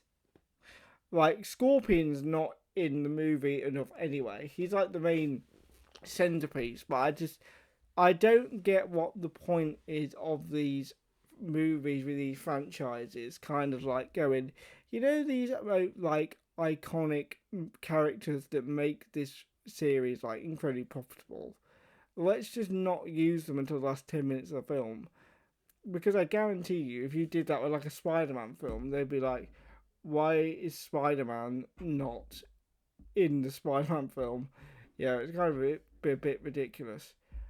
And as I said, I've gone from reviewing the best movie of the year to the worst movie of the year potentially in HOKUM next week. My God, do I have a lot to say about that? That's going to be a really fun review for me to do. That's something I'm literally only seeing so I can cover as many movies for you guys on this show as possible. Like literally, I went into this radio show seeing like one horror film in the last 5 years, and I've watched like three in the last week. Horror is not my bag at all. Like my startle reflex due to my condition just makes it completely non-viable. Yeah, it's kind of insane, But HOKUM should be a really good review, for you guys to hear, and a film I didn't expect to have a lot to say about, but I do. The Sheep Detectives. I really, really am looking forward to actually breaking that film down with you, because I think that movie is actually going to lead to my thoughts and feelings on the current state of how movies are made, and I think you could get a lot out of that. And I think it's going to be a really good, enjoyable review, not just for me as my opinion on the film, but my current state on the film industry. But as always, we will have some pet peeves as well, which I'm really, really looking forward to. And hopefully, you guys will have a really good experience with those pet peeves. I actually wrote this one down this week because I realised that I kind of need this bit to be fully scripted. But as I said, look out for the Nat interview. I'm really looking forward to that. That's something I've been literally dying to do for like the last week. So to finally get down to the nuts and crannies of this red pill movement in my own style, in my own sort of investigative journalism, I'm really looking forward to doing that. Look forward to my Mortal Kombat 2 review. As a die-hard Mortal Kombat fan, I think you're going to get a lot of my perspective from it, because I've played literally all the games my entire life, so I think I'm going to have a lot to say there. And obviously Sheep Detectives I think is going to be a really interesting review, because I genuinely think, primarily because I think if it was made 30 years ago, I think it would have been made completely differently. And I think that's all it from me today. This has been show 2. I've had an absolute blast doing this for you. Go and check out Exit 8. It was an absolutely fantastic movie, probably a 9 or a 10 for me. It was fantastic and I loved it. Every second of it is just absolutely mind blowing. Michael is fantastic for if you're obviously a Michael Jackson fan. And if you're just joining us and have missed the show, you can watch it on demand on nkradio.co.uk. You can listen to the podcast aspect on my YouTube channel at Kapow Planet. And with that, I will leave you until next week. Here is a final karaoke song. We started the show with two incredibly notorious karaoke songs that are slightly overplayed. I wonder what the over-under was and how long it would take me to play Mr. Brightside on the radio. Probably about 3 shows. Sorry if you put money on it, but put money on it being 3. And then we had Sex on Fire.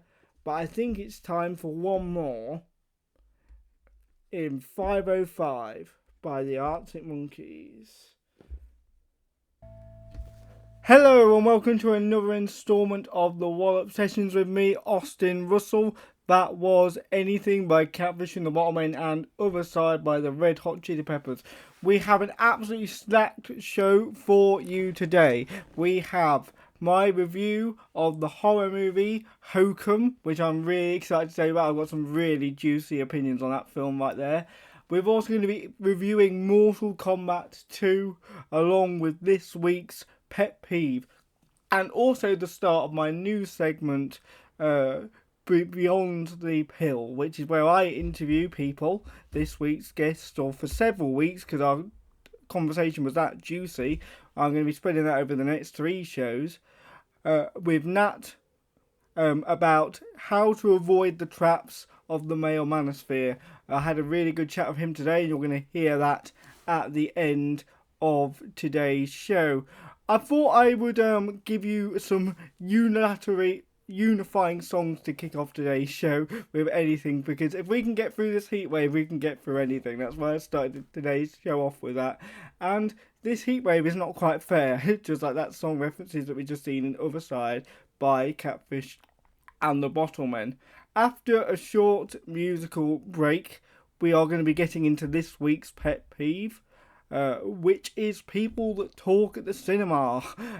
That is going to be a very passionate one, that one. I had a right trouble this week with that.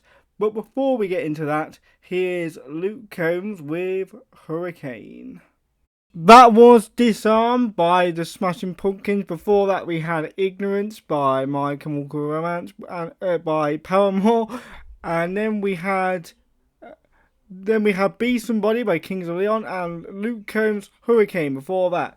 As you know, Thursday is the best time of the week for me to rant and vent to get ready for Friday. And this week, as I teased earlier, we are going to talk about people that won't shut up during the cinema. I love the cinema. I always have since I started particularly going to OD and Limitless. It's a great deal. Go get it if you can. But I just love the relaxation and the total disconnect from the world. I love the fact you have to turn your phone off. I love the fact that you have to be quiet. It's just a complete and utter, it's an entertaining sensory bath. You know those things where you have to lay in a bowl of water until you're cured from all your trauma or whatever it is. I mean, it is relaxing if Spider-Man and Doc Ock aren't fighting on a train and causing heart attacks for the citizens of New York's council tax bill, let me tell you. That's just absolutely insane. But I tell you what's also not very relaxing, right, is when somebody decides that it's okay to have a running commentary during the whole film. That is so infuriating. The rules are very simple. You keep quiet and turn your phone off. And this week, watching Mortal Kombat 2, I had a double whammy, ladies and gentlemen. A double whammy. I had somebody on their phone and talking throughout the film. Can you believe it? I had actually had a double whammy. You could literally see the person's phone reflecting on the screen. I could see her Facebook wall more than I could see somebody getting beaten in Mortal Kombat. And honestly, guys, I was about 10 minutes away from challenging somebody to Mortal Kombat on behalf of the other people in that room. I would have lost, but I think the point would have been valid just by trying. Like you know what I mean? Like, just the attempt would have sufficed to maybe shut them up. I actually missed a fair portion of, well, not a fair portion of the film. I had to go downstairs to, like, get somebody to tell them to pipe down and shut up. It was very, very annoying. So please bear that in mind when I review Mortal Kombat 2 later in the show, because that did kind of impact my review. I will give a more concise one maybe when it comes out on streaming and I can re-watch it and give it a second opinion. But you just know, right? If these people that talk in the cinema owned gremlins, you just knew that they were going to be kept in a swimming pool, won't you? You just know that they're going to keep them in the swimming pool and that's going to be where their bed is and they're just going to get them wet for the bants. That's the type of people that talk at a cinema, honestly. It is incredibly annoying to witness and just infuriating because, as I said, the rules are just so simple. It's just I don't get it, and it's not the first time either. I had people just straight up, they must have not seen each other in years because they were rambling on during Death by Unicorn for about the whole film, but at least they weren't as loud. This guy that I was in the cinema with today was genuinely like screaming at his opinions of the film, and nobody else was responding, and it was so obvious. Like, full volume, not even inside voice. And I was just like, oh my god, shut up. It's the bare minimum to be quiet, man. Like, you're ruining my zen. You know what I mean? It's just, oh my god, it's just so simple and basic to follow those rules. But yeah, as I said, just keep that in mind when I review Mortal Kombat 2. After this short musical break with Wanna Be Yours by the Arctic Monkeys. That was Times Like These by the Foo Fighters. Having a great time listening to that. I haven't heard that in a while. Well, now it is time for me to sit back after ranting at you guys today to actually review Mortal Kombat 2. Because I need to actually give you my constructive opinion on it and not just complain about my experience. Right, so the movie for me, I think I want to start off with the positives. It was a lot better and more enjoyable than the first film. Even though obviously it still had its flaws and wasn't entirely great, they had quite clearly listened to the audience, his criticisms of the first movie. Like, nobody particularly liked Cole Young because he wasn't an established Mortal Kombat character when the first film came out.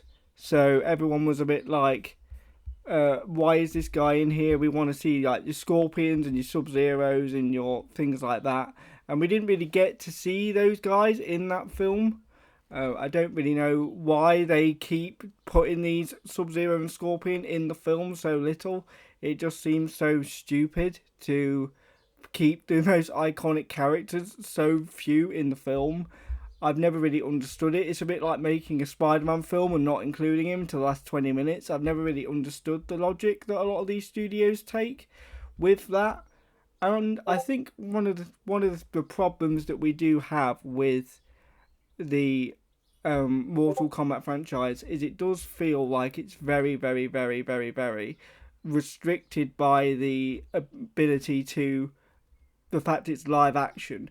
I walked out of that second film wishing that the film was animated because I feel like that the creators would have a lot more free reign to do what they want if we got an animated film, because the gore is limited and obviously the people that play these characters are very talented martial artists. That much is very clear, and I don't particularly know why they are so wooden though. That's one of my big problems, is the tone of the film is very, very, very similar, like up to the point where all the characters feel the same, and it is very, very, very annoying because it does feel like all the line delivery for everyone is the exact same because they're so committed to this tone that every character kind of merges into one. And no way is this more obvious than I think than with the character Raiden. The character Raiden, it's abundantly clear that this is an issue. His performance is so wooden and so boring and just so straight to the point that it's almost just annoying to listen to. Like, the Raiden character just doesn't feel like a leader to me when I watch these films at all. And it's just very annoying because he's got no charisma. If you play the game, all these characters have a little bit of charm and a little bit of charisma about them. And that's just not present in this film, as I said, because all the characters blend into each other because they're so committed to this serious tone. I think, as I said, it would benefit from being a bit more campier, so it's a bit more enjoyable for the audience to watch. This was a humongous improvement, though, from the first one. But it did also feel like they only used the first take for every scene. And I felt with a lot of the scenes, there was a bit like, is that the best take of that scene, really? And I was questioning it, because everything, as I said, is so committed to this tone that it's just wooden and a bit boring to watch. But the gore is obviously very good, and the violence is obviously there because it's a Mortal Kombat movie. But it's like I said, there would be so much more potential for the franchise if they just made an animated movie. And they have made animated films since, I believe, Mortal Kombat 11 came out. And those are quite decent films because obviously they're not restricted by the live action the restraints. And those films are actually quite good because they're also very character centric. A bit like how the MCU did it when it was first starting there, with the Captain America movie, and then we had a Hulk movie, which the MCU wants you to forget about, and then we had like loads of films individually, Iron Man, then we had a Spider-Man film, and then they all came together at the end. And I would love to see like a Scorpion-centric film in this franchise. I would love to see a Sub-Zero themed film, maybe even a Liu Kang themed film, just to give the audience a bit more to relate to deviate these characters from this ensemble cast. I did like the fact that this second film focused purely on the tournament, because the tournament is what the franchise is known for. So I was very happy to see them kind of rectify that mistake as well and making it fully tournament based, which I thought was very enjoyable. Shao Kahn is an imposing villain, but that's more down to the fight choreography more than the performance. Again, he's another character that's a victim of, this film is serious, so he must speak as wooden as possible. But yeah, I think the film is a humongous improvement. And I think if you liked the first one, you're going to come away very, very happy with it.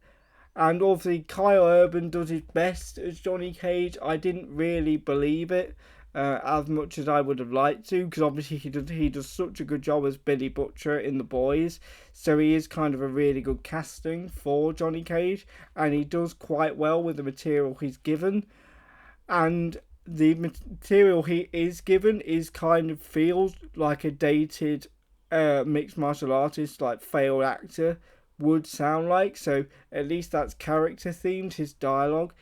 There are a couple of weird scenes in the film where there's this awkward scene with Johnny Cage where one of his fans walks up to him and goes, "Oh mate, I used to love your films," and he just kind of like what's the word? I'm trying to use the correct word here because, well, I'm on air.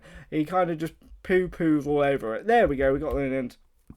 And it's a bit tedious, and you don't really want to root for him. And I think he was a great character to kind of introduce to this world at the time, because he's obviously from Earth, and everyone's obviously up with the lingo of the tournament, and he does a very good job of this as this fish out of water thing, to the point where, should they have used Johnny Cage first rather than using Cole Young, rather than establishing, Cole Young as a character and wasting people's time with a character they don't care about, they should have used Johnny Cage first. But obviously, in the first film, they were kind of teasing him so hard that they wanted to obviously save him for the second film, which I get because he's a very iconic character, but you've kind of also retreaded the same trope as the last film of having a fish out of water trying to understand the Mortal Kombat tournament and the Earth Realm versus the Nether Realm thing. So you've kind of repeated it. You've just done it with an established character this time and not just a new one you've made up out of thin air, which I thought was very a weird choice. I get why they did it because he literally was a fish out of water. You know, he's a kung fu actor in canon, so it made sense for that character to be a fish out of water. It's just you've kind of made the same movie twice, which I don't necessarily hate because the first film had a lot of flaws, and I think this film did reset the franchise pretty well. It just makes me wish that they did more character-based themed films. I'm hoping with the HBO Max element of Warner Brothers, they can fix that issue. Like we can get some Scorpion content, we can get some Sub-Zero content, because that's what the films are desperately needing. There's not enough from the iconic characters.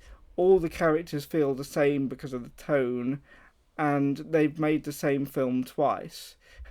But I'm really hoping that they don't do it in the third one, because I think there is a third one on the way. They have announced the third one. But I'm still optimistic for the third one because of the amount of improvements they made for this film. And I think they made a huge step in the right direction. And I think with a franchise like this that's competing with, you know, your Marvels and your Dunes and stuff like that. I need to watch Dune. That's going to be one of the homeworks in the future, by the way. Just a heads up. But I think they're making a lot of steps in the right direction. And if they can make this third film great, they'll be in really good stead for the future. But in conclusion, it's not a flawless victory by any means, but it was a humongous step in the right direction. And go find it and go see it if you can. Try and do it in silence so you don't have an experience like me. Right, so we're going to have a bit of a musical break now with Tightrope by the Stone Roses. That was Olivia Dean with The Man I Need, Tightrope by the Stone Roses before that. Now it is time to talk about HOKUM. HOKUM was one of the movies that I watched so I can keep tabs on every movie to do this show every single week. It's not a movie I would have gone off my own accord, but it did surprise me in some elements. I think HOKUM was a lot of missed potential. It's this film about a guy that goes to his dead late parents' dream spot in order to find himself a bit for his next book, played by Adam Scott. And I think Adam Scott does an incredible job as this disgruntled kind of don't meet your hero sort of person. And there's this he does a great job at establishing how that character works. There's a great scene with like a bellboy where he tries to get him to read his manuscript and he says like no, and he just like straight up just burns his hand or something like that. And it's just like, it's such a great scene in kind of showing but not telling the state of what this guy is in. And I think it's a really, really good job. Where I think this movie falls, it is primarily because I think it had a really good murder mystery going on, and the murder mystery was doing a really good job of making sure that he comes to terms with the death of his parents, and it does a really good job of using visual horror to kind of make him come to terms with it, and it does a really good job of showing the audience that he's going through it and dealing with it, and not telling the audience that he's going through and dealing with it. Where I think the movie falls into basic horror tropes is that we have this problem with a lot of horror films where I feel like the premise is not enough and they throw in some random horror monster just to kind of put on the poster that doesn't add anything to the narrative and doesn't add anything to the character's development. This is what Exit 8 avoided that I talked about last week, and I said that last week, that all the horror fits the theme of the film. And there's these witches that just come out of nowhere at the end of the film that don't really add anything to the plot of all the jump scares. Ooh. It doesn't add anything to the character's development. It doesn't add anything to the narrative. But I did enjoy certain aspects of the movie. I thought the characters were great. The performances were all great. The woman who plays the bartender who's murdered plays a very good role, and she establishes the witches. So the witches are basically just a Chekhov's gun thing. I don't know if you know what that is, but it's a movie terminology for if something is shown in the film, it must be used. And that's basically all the witches do in the film. They don't help the development and they don't help the structure of the story. But it did have one of the worst endings I've ever seen, and I'm going to have to spoil it to explain why this is terrible. Basically, how it ends up happening is he got his drink spiked by the person he spited earlier in the film, and it just turns out to all be a hallucination or all be a dream, and that's bad enough. And I can forgive the movie for that. I'm like, yeah, it's lazy, but I've seen worse, that's fine.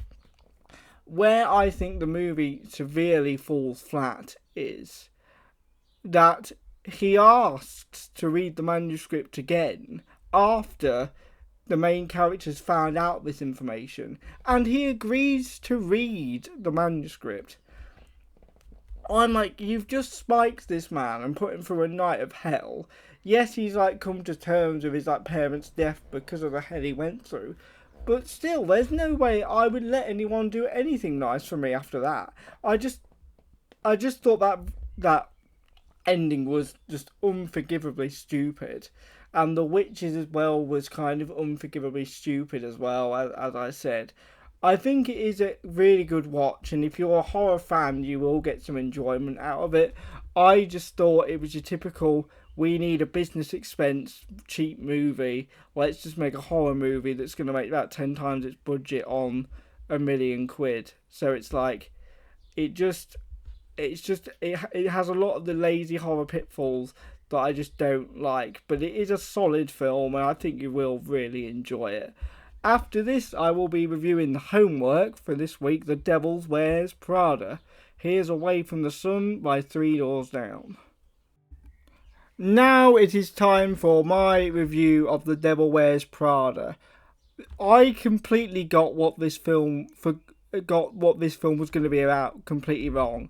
I was expecting this deadly serious film that was going to do a really good like critique on the psyche of fashion and things like that. I was kind of expecting something similar to The Black Swan. That's what I was expecting. But I was kind of delightfully surprised by what I saw, because obviously Meryl Streep, Anne Hathaway, Emily Blunt, these are all like well-renowned serious actors, and especially Meryl Streep. And Anne Hathaway's had some really good serious roles like Les Miserables, and Emily Blunt's just had a not long removed from Oppenheimer, and she's got another Steven Spielberg movie coming up that I'm really excited about. I was really pleasantly surprised by the movie. The movie's definitely aged. The fact that a magazine is so important just shows how much the movie has aged. But I really thought it was a shining example of the actors understanding the assignment of the film and really getting it. And I really, really enjoyed watching it because all the actors knew what their role was particularly well.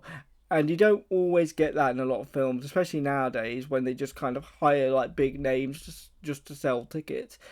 All the actors understood the assignment, and the narrative is a bit cliche than I would have liked. You know, big girl in a big, small girl in a big city. I was kind of expecting something a bit more unique than that premise. But I did really enjoy my time watching it because I feel like if Devil Wears Prada, I guess I'll find out next week when I go see it in cinema. Devil Wears Prada was made today. I feel like it would be an overly serious Oscar bait if it was made today. And it was nice to see like a serious thing given a bit of that comedic twang, which you wouldn't really get if the film was made today, in my opinion. Because I think we're not as good at balancing tones these days in film as we used to be. That's my big film opinion, is nobody is particularly good at balancing comedy and drama, particularly anymore in film, and that was a shining example of how to do it. The film looks gorgeous. The color grading is incredible for what it is. Again, if this film was made today, the color grading would be overly realistic and bland. I guess I'll find that out next week again when I go see it. But I'm really, really looking forward to The Devil Wears Prada 2 because, as I said, that cast know exactly what they're doing. And you could just tell from the minute they're on screen. And I can assure you, if the script isn't particularly great for The Devil Wears Prada 2, that cast is going to make the best out of a bad situation. And I have all the faith in the world it's going to be at least decent. And not a now you see me, now you don't. My god, that was poor. But yeah, the performances were great. The story was a bit generic. I wanted a bit. I was kind of expecting like an American Psycho, like Black Swan kind of thing. But I thought the story was a bit bland and a bit predictable. But other than that, like the movie's really good and the performances do stand the test of time. The script stands the test of time, and it's a really enjoyable watch. And if you haven't seen it in a while and want to see it, I strongly recommend you do. The color grading pops, the performances are literally about as on point as it gets, and it's just a great watch, and you'll have a fantastic time watching it.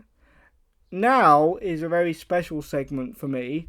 As I told you before, the last 2 weeks I've spent talking about the Manosphere with the Louis Theroux documentary. I've got my first guest on, and we're going to talk about it today with a guy named Nat Shelley, who's very stories, very special, and I think he's a great person to speak about. And we had a really great conversation. And over the next 3 weeks, I'll be splitting it up and showing it you in 6 segments. If you want to see the whole thing is on my YouTube channel, Power Planet, this Saturday. If you want to watch the whole thing now, but if rightly so, you want some banging tunes in the middle over the next 3 weeks, you can tune in right here at NK Radio. But here is my discussion with Welsh artist Nat Shelley about the Manosphere. Yeah,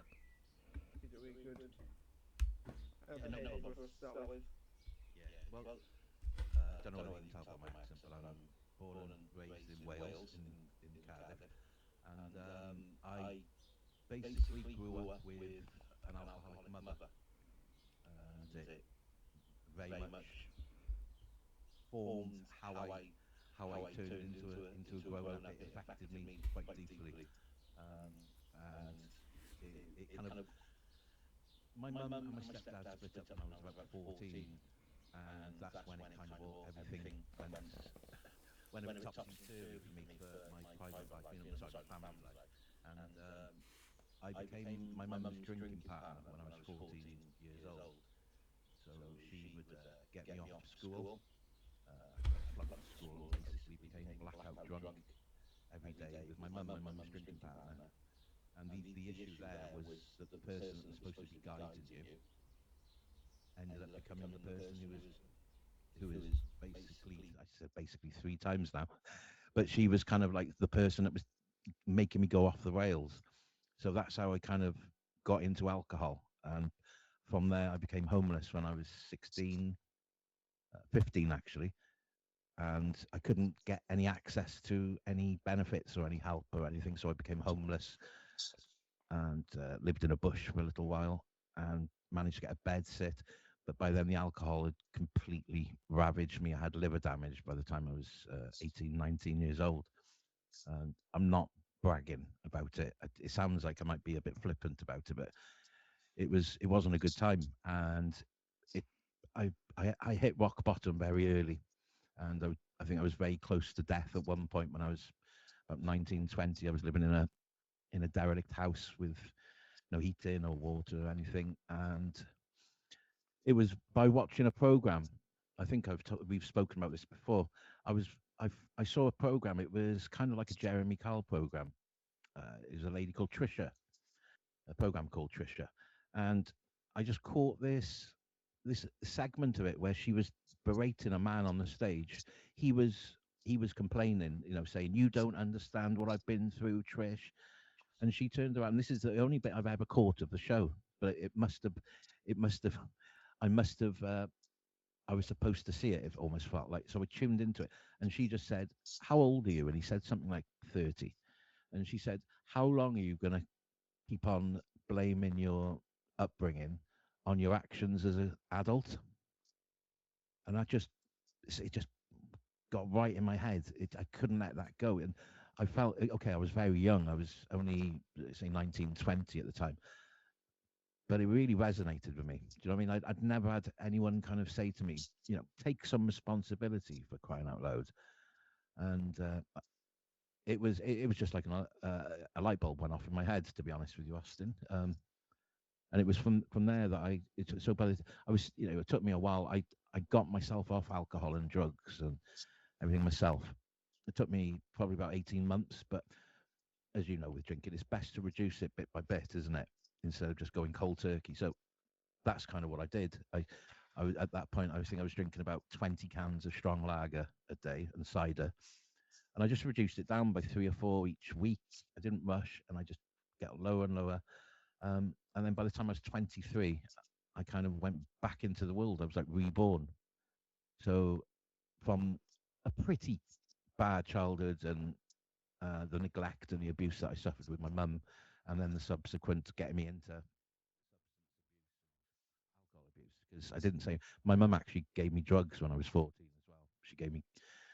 She got me into drugs, class A drugs. So I had a lot to deal with, and then I was 22, 23, and I just became the person I should have been. I think I became clean by that point, um, and that's where I started my life. Really, that's how I see looking back at it. That's where I started my life. But as you know, with alcohol, you can lose a lot of your friends along the way through stupid behaviour. I wasn't a nice alcoholic, Austin. This is what I'm trying to say. I, Yeah. when I was 14, when my parents split up, I was one of the most popular kids in the school. In the year, nice guy. I used to, fight for the underdog and look after people who were being bullied. I was a good kid, and you wouldn't believe, I was arrested. I was fighting. The whole town kind of turned their back on me, and I was very much a blackout drunk. Were you a blackout drunk as well, Uh, where you just I genuinely don't remember a single thing? I was too much of a lightweight to get blackout for me. So my my tolerance, because I think the point was with me is I think one of the benefits to being a lightweight and not being a particularly pleasant drunk is cold turkey was very much a possibility for me Yeah. because I wasn't needing a lot to essentially get to the state where people didn't like it. So Mm. I'm very fortunate in the sense of that alcohol didn't really agree with me in that sense because it allowed me to just go, I've had enough of this. And one of the things I've learned through working with a lot of you guys at ACUK is what is essentially how lucky I was to have the alcohol experience I've had. Because obviously I've spoken with people that have obviously relapsed or actually had a lot of like issues stopping drinking, and I find myself very fortunate to be in a case where where even cold turkey was responsible because obviously for me it was just a bit more of I would see I was well behaved. You see, I waited till I was boring. I waited till I was 18. I claim that. So so I didn't know what was coming. So when I got to university and I went throwing into all these house parties, Yeah. I didn't know what to expect. So and then obviously the tolerance and stuff went my alcohol tolerance just never increased. For me, I went on a pub golf that literally the night before I stopped drinking. Mm. And rightly so, my mates assumed I was going to come last because my tolerance was very low. So I was drinking in like preparation for it Oh, no. to try and win because I'm competitive, and and I still did it. I still ended up losing the pub golf at the point where I would have done if I didn't do all the drinking beforehand anyway. So I was literally getting dressed to go out again because I'd vomited. So I Yeah, changed yeah. my clothes, and I think I just decided when I went back out that I'm not drinking anymore. and That's a it was strong. It's a strong mind to do that straight away as soon as you realise there's an issue. yeah, Good on you, man. because I think for me the main issue was trying to not drink in the university lifestyle. Yeah. That was the challenge for me because it becomes glaringly obvious. Uh, I saved a lot of money. I remember what I did about 2 months into sobriety. I ended up buying Final Fantasy 16 or PlayStation 5 because I realised it was the same price as a bottle of Malibu. So I thought, hang was on a that was, minute. was that your tipple? Was it Malibu? No, yeah, it was my typical. Yeah, I liked to rum and coke. I did. That's what I liked, and pina coladas is what I liked. But it's Spirits it are seems to dangerous, me aren't like um that when you're it's like you say when you're because I well I didn't have a similar like experience to you, but I in the sense of when people are supposed to be guiding you in the right direction. I kind of had this thing where I was trying to I was using my friends to do that too much because of my drinking.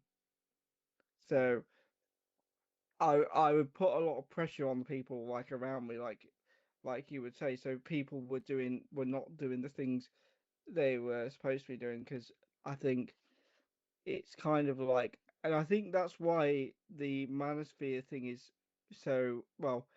The issue is so important to me because that was right. See, it was rife when, and the Tate stuff was rife when I was at my most lost in my entire like literally my entire life because the decision I was battling with the decision to drink anymore and whether this was all for me when all this Tate stuff was kicking off. I remember when I was at the Why Not festival the year before I stopped drinking, you would hear young lads like saying things like "What colour's your Bugatti" and things, and that was all kicking off. you? And I remember thinking that at the time I've got to be careful here because this is a possible it's a possibility I might go down here because Yeah. So you looking for some kind of guidance? Almost was drawn to it, was it? well it was well I think I just lost contact with, and I've spoken about this in my documentaries before. I just lost contact with like my most important friend at the time, and I Yeah. didn't know my mates at uni well enough for them to really fill in. So I was There's no feeling around. a bit like lost and isolated at the time, and I remember thinking to myself, like it wasn't like I wasn't like going, oh, this is a possibility. I was actually concerned that this could be where I was like heading. I'm very fortunate in my life that I've had a lot of close female friendships in my life, so it's not Yeah. particularly been an issue to like I don't know misogyny never been Yeah. particularly been an issue. To start demonizing women as they tend to do, isn't it? Yeah. Um, It's Yeah. I get that. It was similar. Yeah, I lost my mum about 10 years ago, and I was searching for answers as to why my mum was the way she was. She had a personality disorder, and again, through looking for answers, not through sort of not having a support network or anything. It there's not much written about female psychopathy, so that's what got me down because you go on Google and you type in female psychopathy. A lot of the threads, a lot of the posts tend to be within the manosphere. It's not a talked about subject because, as you're probably aware, not many women are in prison compared to men. So men do tend to get looked at more for things like psychopathy and if the sociopathy and stuff like that. So looking at why my mum was the way she was, that's what got me looking at the manosphere about 10 years ago. But I was very much the same as you. I recognized it for what it was and I didn't get sucked into it. But it was very interesting looking, to be able to stay out of it, but then study it in a way to to see what's going on. underneath, isn't it? There is a lot going on. Like you said, you having female friends or family, I think, is a major part of it as well. Uh, I've always got on with women. I've always had female friends, um, so I was never going to get sucked into the misogyny of it all. And you're probably the same as you in that respect, yeah. Well, I think for me, because obviously as a disabled kid growing up, like the boys were very active and they played football every week and stuff like that, whereas like the girls would kind of just sit and talk, which was Yeah, more suited to my physical deficiencies. right. Obviously, I still try to play football and things, but I think growing up with kind of socializing with women being kind of my best option because they're more talkative, sit down and be sociable people than boys are when they're like running around Definitely. doing stuff and being boisterous. I think that's kind of what kind of I think because I never even had the what how do you even say the 6 year old like girls with growth phase. I never even had that. Yeah, Uh, so because at the time, like as I said, the girls were like my best way to socialize when I was growing up because of my nature and my condition. So right. it was never It does make sense. it Yeah. was it was never an issue because obviously um but going back to the Manosphere, where do you think it's kind of winning at the moment, and how can we stop it from winning at the moment? Because I think even though the Into the Manosphere documentary exposed it for what it was, I do think it showed some clear signs that it was still very much winning. Um, in some areas, where do you think it's winning, and I where think do you think the battle can be? it's a difficult one because there are there are many men. I can only talk from a Western point of view. In the UK, I see it with a lot of my friends. There are a lot of disaffected men. There's a lot of men who haven't settled down and had kids, haven't been able to find a partner and settle down and have kids. And I think we probably need to address how men see themselves within society. Uh, I think the past 20 years, 30 years has become a lot more of a female centric media and television. And rightly or wrongly, I'm not casting judgment on that at all. Um, I think the best singers are female, to be honest. And I'm in the art world. Most artists are female. I think they excel at many things that men don't. But I don't think there's anyone really. Well, there probably are a few, but there's not many role models for wholesome role models for men. Um, there's not that. I wouldn't call him wholesome as such, but David Beckham. There's not that universally inspirational male role model. I don't think anymore. And I think with the internet and showing off, and you got Instagram showing off what you got. Instagram life isn't real, and I don't think many people realize that. And I think people are just aspiring to outdo each other financially to show off, and I don't think there's much purpose anymore for for men. I don't want to sound mean towards men, but I think a lot of men are struggling to know what they're doing in life. And when you start drifting like that, I think the male psyche sometimes becomes so insular and bitter. And this is where the manosphere comes in. They're online. They've got no support a lot of the time. They're failing with women, and I think they're just ripe to buy into the kind of the manosphere ideologies of what's the word? What do they call it? Like the marketplace, don't they? And they start marking women out of 100, and then it becomes very bitter, and they start being nasty towards women, and that needs to change. And I think we need more male role models. So it's a big task. I know lots of men who are just distraught. They don't know what they're doing in life. And this is men in their 30s and 40s. You probably know some that are younger. You're younger than me, but I don't know what the No. answer is, Tim. But it is a bit of a. We have to do something as a society, don't we? I think. I totally agree with you about the male role models because I think as much as I don't necessarily agree with the whole concept of, well, like interests, like saving your life and things. I think it's what you do with that interest and what you do with that passion that makes you save your own life. Personally, but I think that's where my like American football particularly came into play.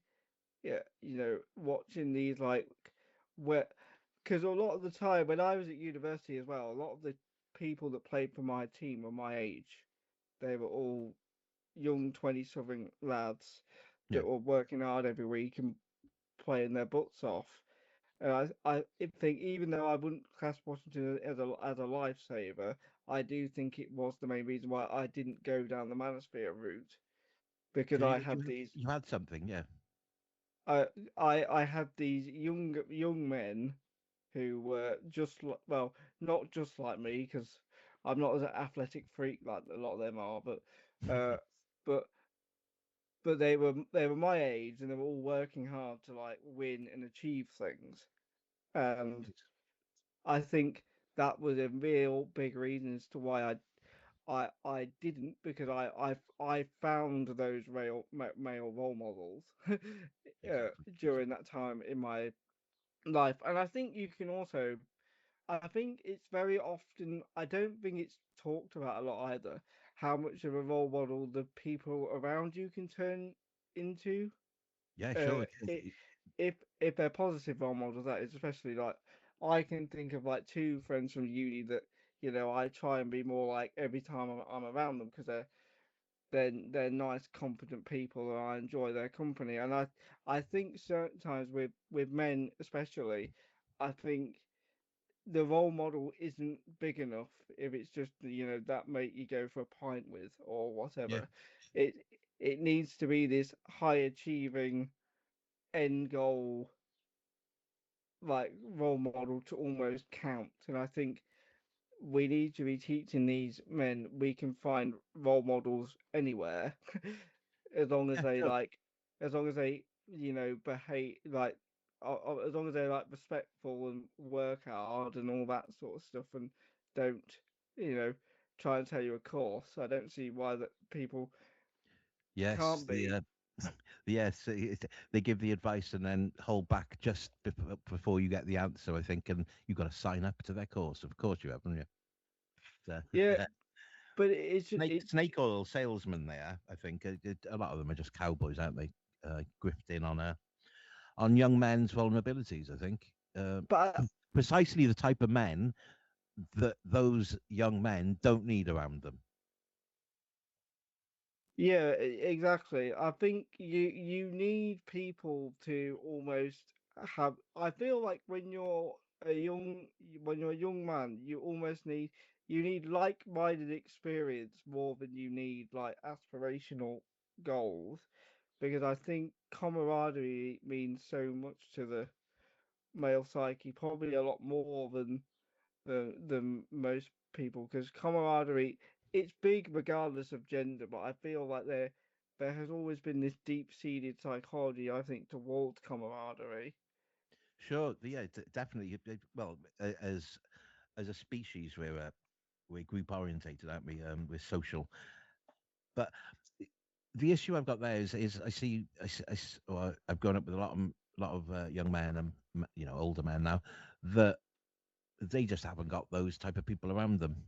The people that their friends and stuff are in and out of prison. They're or they've got loads of kids by different partners.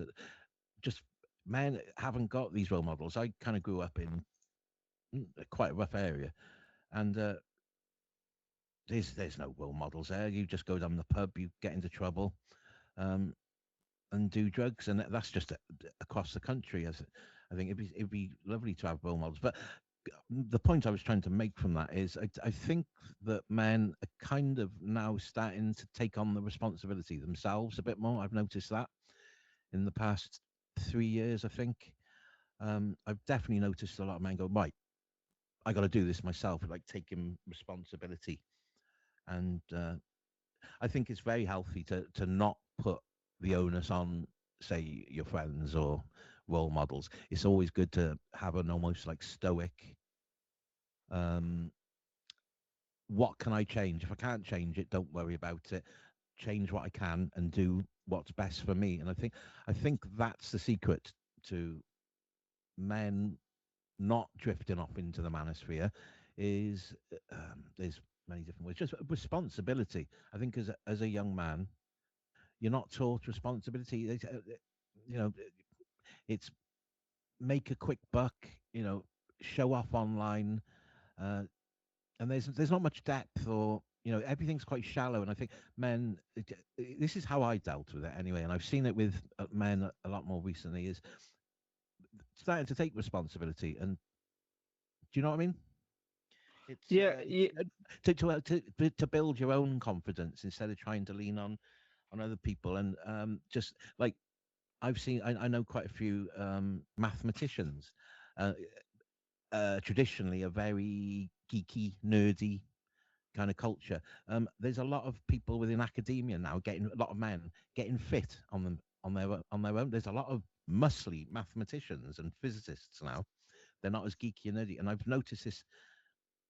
I think I don't want to say the more intelligent, but I think if you can think for yourself as a man, you can better yourself. I think if you almost like rent out your thoughts to some flash Harry on Instagram, you're gonna become like them. But if you take the responsibility, I think that's how I looked at it. Basically, is take especially when I was coming out of alcoholism, is I took responsibility, and that's the main thing that I tell myself: take responsibility. And I think hopefully I'm seeing these little shoots in, like I said, within academia, for instance, of men starting to take responsibility. that was She's Electric by Oasis. We have Mystify by In Excess before that. One insightful chat there. I just wanted to do a bit of a viewer discretion thing. If you are affected by any of the issues in this conversation over the next couple of weeks, you can go to talktofrank.com to find any problems with substances or anything like that, or contact the Samaritans at your wish. You are not alone in this fight, and we are all here to help you if you so wish. Right, so it's time for me to pick this week's homework, and I think it would fit really well with what we've spoken about today. And I've been resisting picking this homework over the last couple of weeks because it's my favourite film, it's too easy. Your homework this week is to watch the critically acclaimed A Real Pain. The movie follows two cousins on a road trip across Poland, and it's an absolutely beautiful movie. It's won multiple uh, it's like script writing awards, awards and stuff, and it's just an absolutely incredible movie. Kieran Culkin won Best Supporting Actor at the Oscars for it. Jesse Eisenberg won a BAFTA for Best Screenplay. It's got awards coming out the wazoo, and it's an absolutely powerful movie. And I think it's one of the reasons why I've chosen it for your homework this week is it's a great movie about male friendship, and I think that's what that conversation is about. And for what it means to me, this film is leaps and bounds above any other film I've ever seen. If you want to find out why it's my favorite film of all time, I do actually have a documentary about it, Adulthood: Healing Through a Real Pain, that you can watch right now on my YouTube channel, Kapow Planet. And as I said earlier in the show, if you want to watch the full conversation with Nat Shelley 2 weeks before you hear the rest of it on the radio, you can also go to Kapow Planet as well to listen to it. Here are two songs now before I give you the rundown for next week.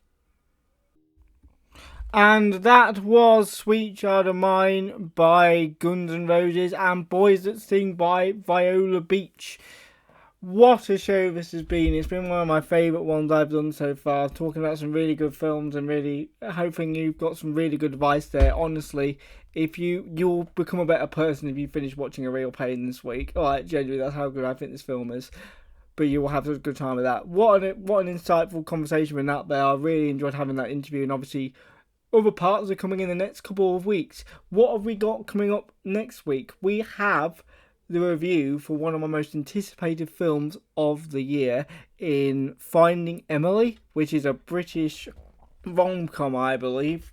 And I this when I first saw this, I was like, finally, somebody's making like a cheap film again about two people just vibing, and it's not just another like tax avoidance like horror film that's just being pushed out. And I was absolutely buzzing to see that coming back to the screens, because we've not really seen that sort of film come out since probably like the mid 2000s, when it was like Nick and Nora's Infinite Playlist or The 40-Year-Old Virgin and films like that. Like, I love those films like that, so I will make sure I support those films this week. We will also be talking about the horror movie Obsession, where somebody's simpy energy comes back to bite him. This was actually recommended to me by the Odeon staff. So I'm really hoping that's a very, very, very, very good film.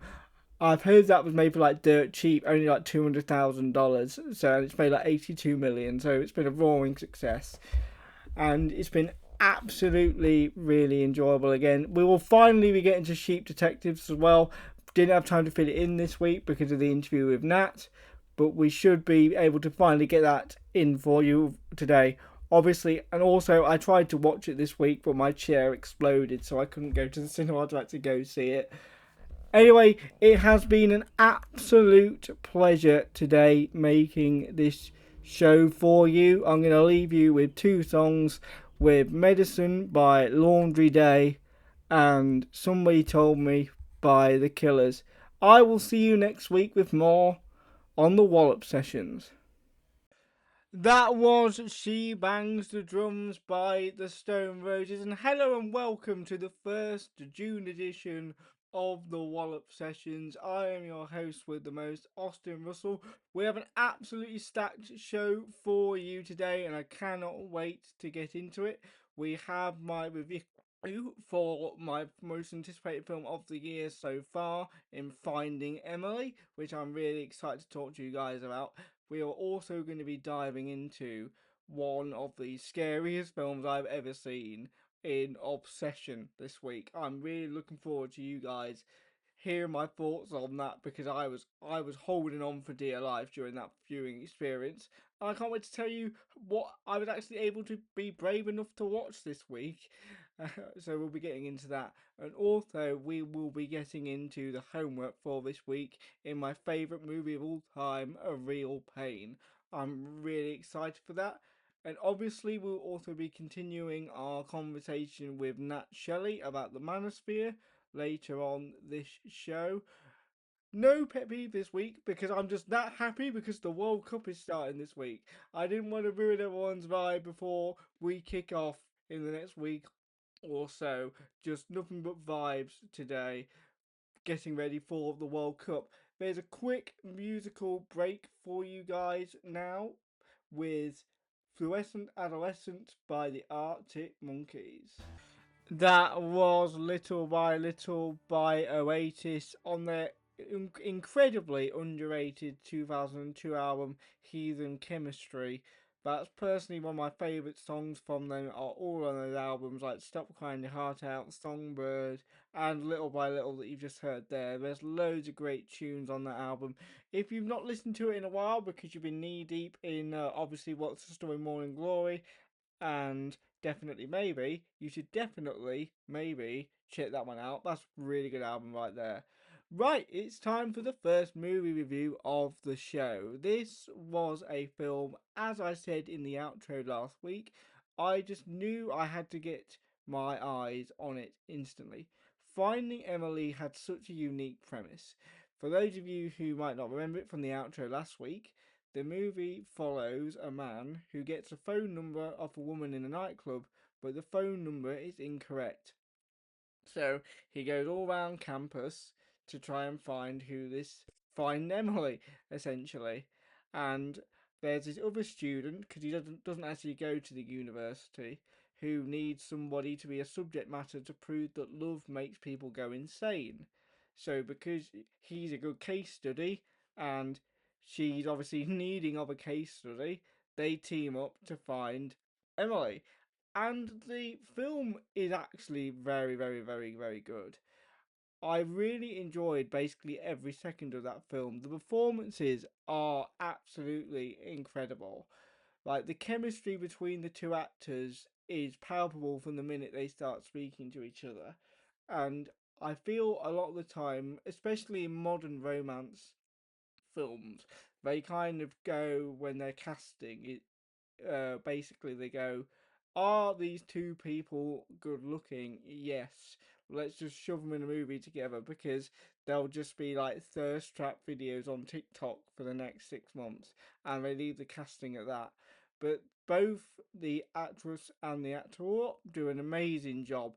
I was trying to pinpoint the bloke actually because he looked like he was in a band that I listened to called the Rolling People, but I couldn't find any evidence he was a member of that band, which is really irking me. In fact, I even said to the guy at the Odeon, "Do you recognise that guy? Because I have no recollection who he is, but he just looks very similar."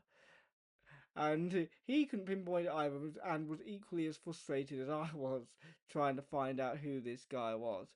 But yeah, the story is actually really cool. I did know how it was going to end from the minute the trailers began, and if you've seen a romantic comedy of any kind, you know exactly how the film is going to go. And I probably don't even need to tell you because all romantic comedies kind of do the same ending.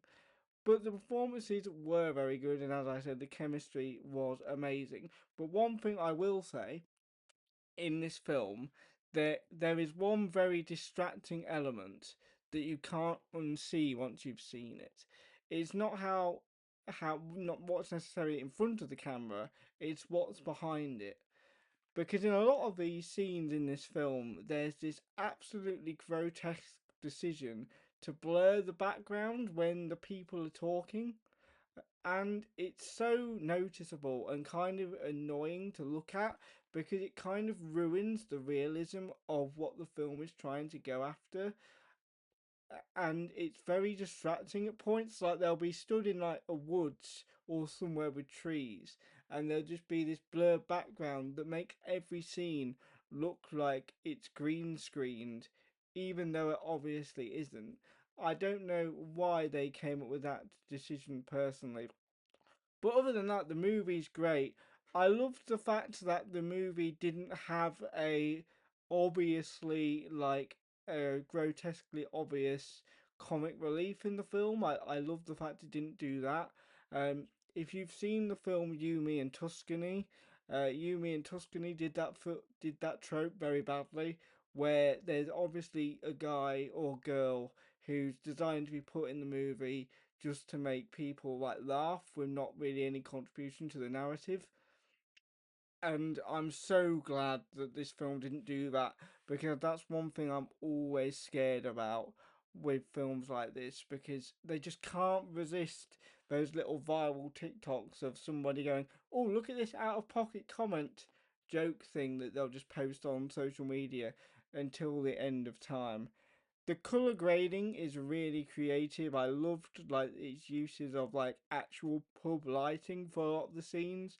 It didn't go for the grey realism of like Manchester. It didn't just make it look grey and dreary because it was trying to be realistic like a lot of films. It actually used like pub atmosphere and pub lighting to actually give us an interesting color palette to look at, which I thought was really good. But it is another film, and this is becoming. Actually, we are going to get a pet peeve today.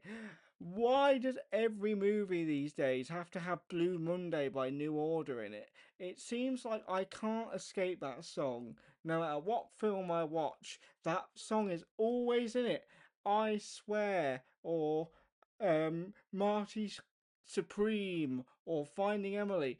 It's almost like they're making up for lost time, that they didn't make enough money in their heyday, so they're just selling Blue Monday to everybody that wants it to have a credible song in their soundtrack. It's just so frustrating when you just hear the same songs over and over again in these films. How does it feel to hear the same song over and over again? Not very good. That's basically what I just thought. Every time I hear Blue Monday, I'm just like, oh, can somebody please put this song to bed just for a bit? Because it's a great song as well. I hate to see it overused to the extent that it is. I think it's fully replaced Thunderstruck as the most overused song in films now. Um, and it's just I was that was the only time I was actually disappointed in the film that they used Blue Monday again. But other than that, the film Mantover, other than that, the film is actually very good. The performance is very captivating. The premise is really cool because it actually uses like science and attachment theory to justify its premise, and it's a very good premise because of that. Because it trusts actual science and actual socializing in the narrative. A lot of these things that come out with things like they will literally just say like a poem at the start of the film, and then that'll be a metaphor for the whole film. Whereas by using a character's thesis, the narrative develops along with the girl's thesis, which I thought was very interesting. And it does a really good ending. I really liked the ending, obviously, because that's the ending everyone else wanted. But if you do have a chance to go see Finding Emily, I do believe it's still in cinemas as we speak, and you will very much enjoy it. If you need a quick date night film that's some top quality entertainment, then Finding Emily is the movie for you. Now we're going to go back to tunes now with Days Are Forgotten by Kasabian. That was Love You Two Times by The Doors. I can certainly say I love that song more than two times. That is a fantastic song, very underrated by them, I think. Now it is time to figure out whether I am obsessed with Obsession. This film really did catch my eye because I thought it was a real good interpretation of simping culture. I was very intrigued to see what it would come out with. And to say I was impressed was an understatement. Was it because it was made for under $1 million and made 83? A little bit, like, but that's classic horror behaviour. Cheap as chips and then makes a bank. That's classic horror 101. But this film really did surprise me and I really enjoyed it. As somebody that is new to horror movies, for the sake of this gorgeous program right here, I'm very skeptical every time I step into a theatre to talk about horror films because as I said, I'm new to this. But I thought that this subject matter kind of hit close to home, so I really wanted to observe it for myself. And wow, it was an absolutely incredible experience. The level of effort that must have gone into that script was absolutely incredible.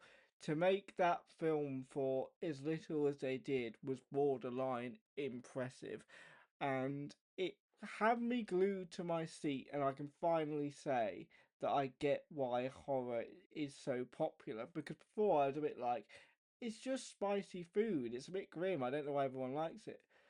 But again, I know I keep saying this, but the performances were great. The woman that plays the person that the spell is under does this excellent portrayal of this demon inside her and the real person when she comes back out from the possession, and she delivers this one scene absolutely beautifully when she asks him to put her out of her misery because she's tired of this demon.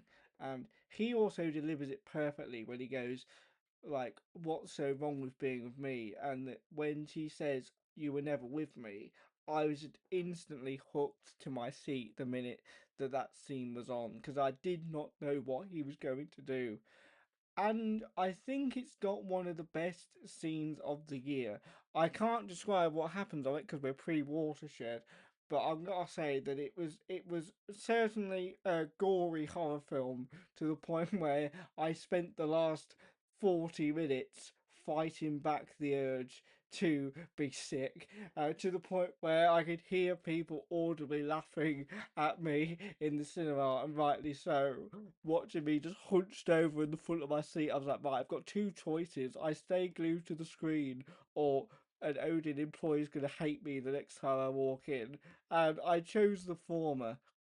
But again, the performances were fantastic. The fact they got that film at such a tiny budget is beyond impressive, but it does have a few pitfalls that I absolutely hate with horror films, and HOKUM did this as well.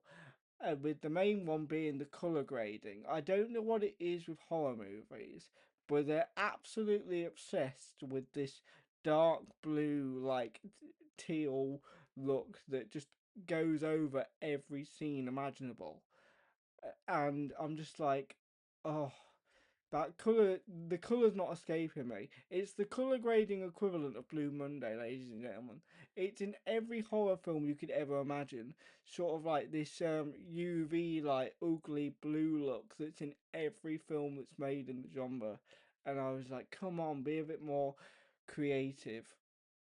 But I also did like the fact of how the narrative was structured, in the sense of I did like the way that the two friends that were in the friendship group outside the couple were a bit like, hang on a minute, this has come out of absolute nowhere.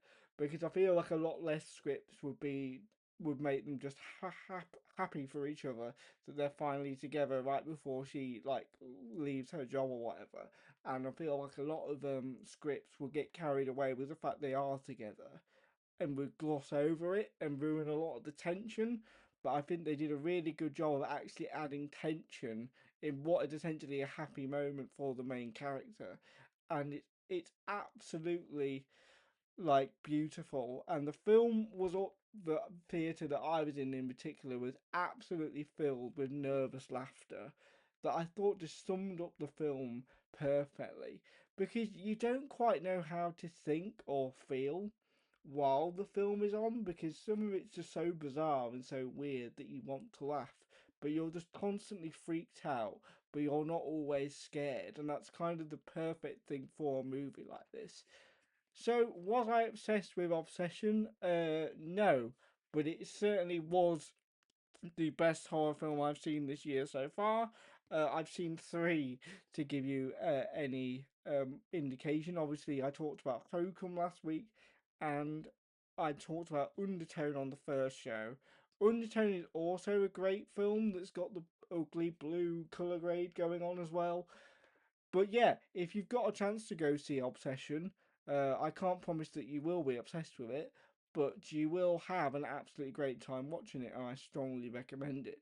Here's some music now with That's What You Get by Paramore.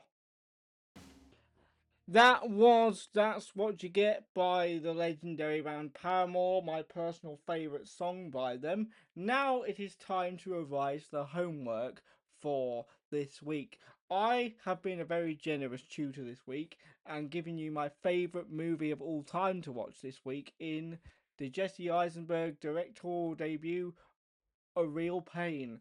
I love this movie so much. I made a documentary about how much I love this film.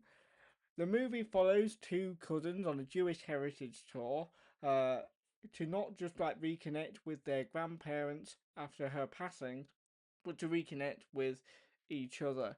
And to say that I love this film isn't is the biggest understatement ever. I was trying to find a better word to use, but there's no better word to use than this.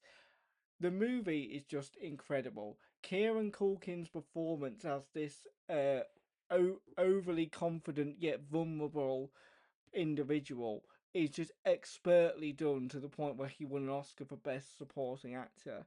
And Jesse Eisenberg plays this shy but emotionally intelligent guy just so well, and their chemistry is just so palpable. It is the best chemistry I've seen in cinema, probably of all time. Like, I saw this movie in cinema, I kid you not, 5 times. I own the screenplay, I own the Blu ray. Like, this movie is just simply incredible. It was a labour of love between two people that make films, and Emma Stone and Jesse Eisenberg, and you can just tell that it was such a labour of love. And it throws me off sometimes how realistic the portrayals of these two characters are, and it's just an incredible watch. This the shots are incredible because obviously they use a beautifully picturesque part of Poland. I think it's Warsaw. is what they use, and that's a beautiful area of Poland. I hope to go there one day. It looks absolutely incredible every time the area is on screen. The characters are just incredible, and the narrative is just so real and authentic. And I've never seen a film quite like it. It's kind of a film that would have been made in like 2006, 2007. Those low budget, sort of like really good films just about people being mates that you don't really get to see anymore. And those are the sorts of low budget films that I've been crying out for years, because horror films have kind of taken place of that small budget film between mates, and it's just such a beautiful, beautiful film. There's this one scene I think is absolutely gorgeous where they're trying to do something on the roof, and they find this like door that they can't enter, and Benji, Kieran Culkin's character, just decides to like kick the door in and like just go with it anyway and just break the rules. And David follows him, Jesse Eisenberg's character. And scenes like that just made me think, wow, this is just such a what a dynamic between a struggling extrovert and kind of an altogether introvert looks like, because they just sit there and they marvel in each other's like skill set almost, and you can feel it every time they're on screen, where they're just enjoying each other's company every minute they're on screen. And one of the most impressive things about it is there's not really anything they do.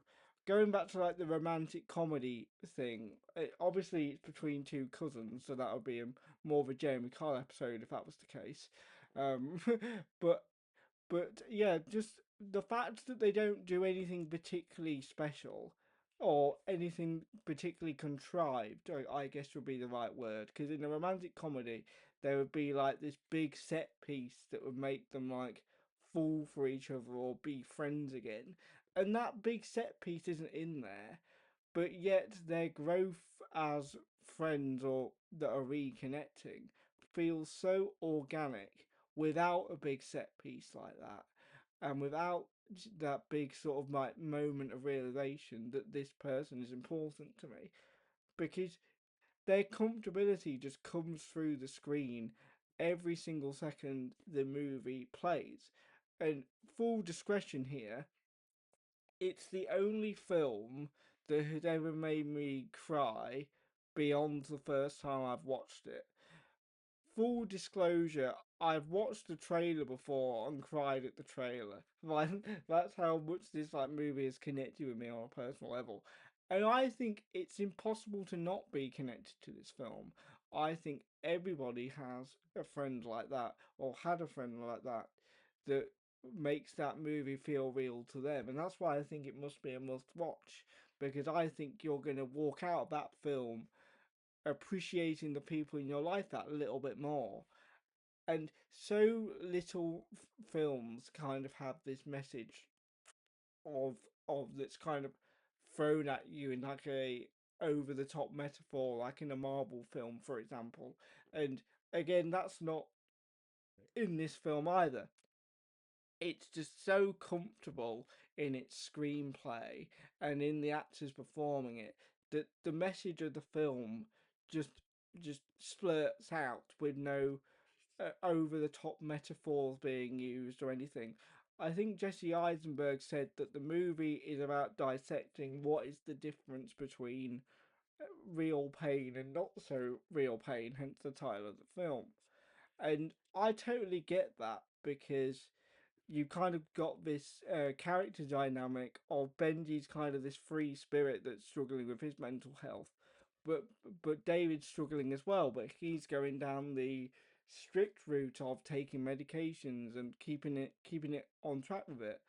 And that dynamic works so well because he's like, because there are points in the movie where they're both like, well, I'm in pain too, but I'm doing this, and I don't understand why you're not doing this. And those conversations feel so real, And that's why I always tear up with this film because I've had those conversations. I've had those scenes with people. And I think everybody will relate to this film, like I've already said.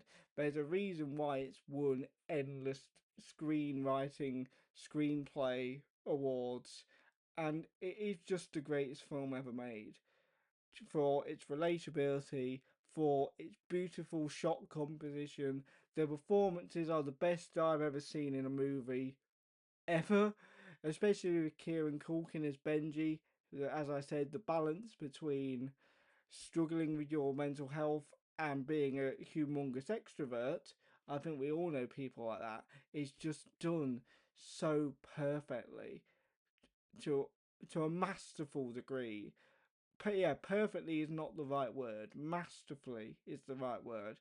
He mastered the role of Benji in a way that I've never seen a role nailed on screen before. I talked last week about The Devil Wears Prada actors like knowing their role very well and understanding the assignment of what the film was trying to do.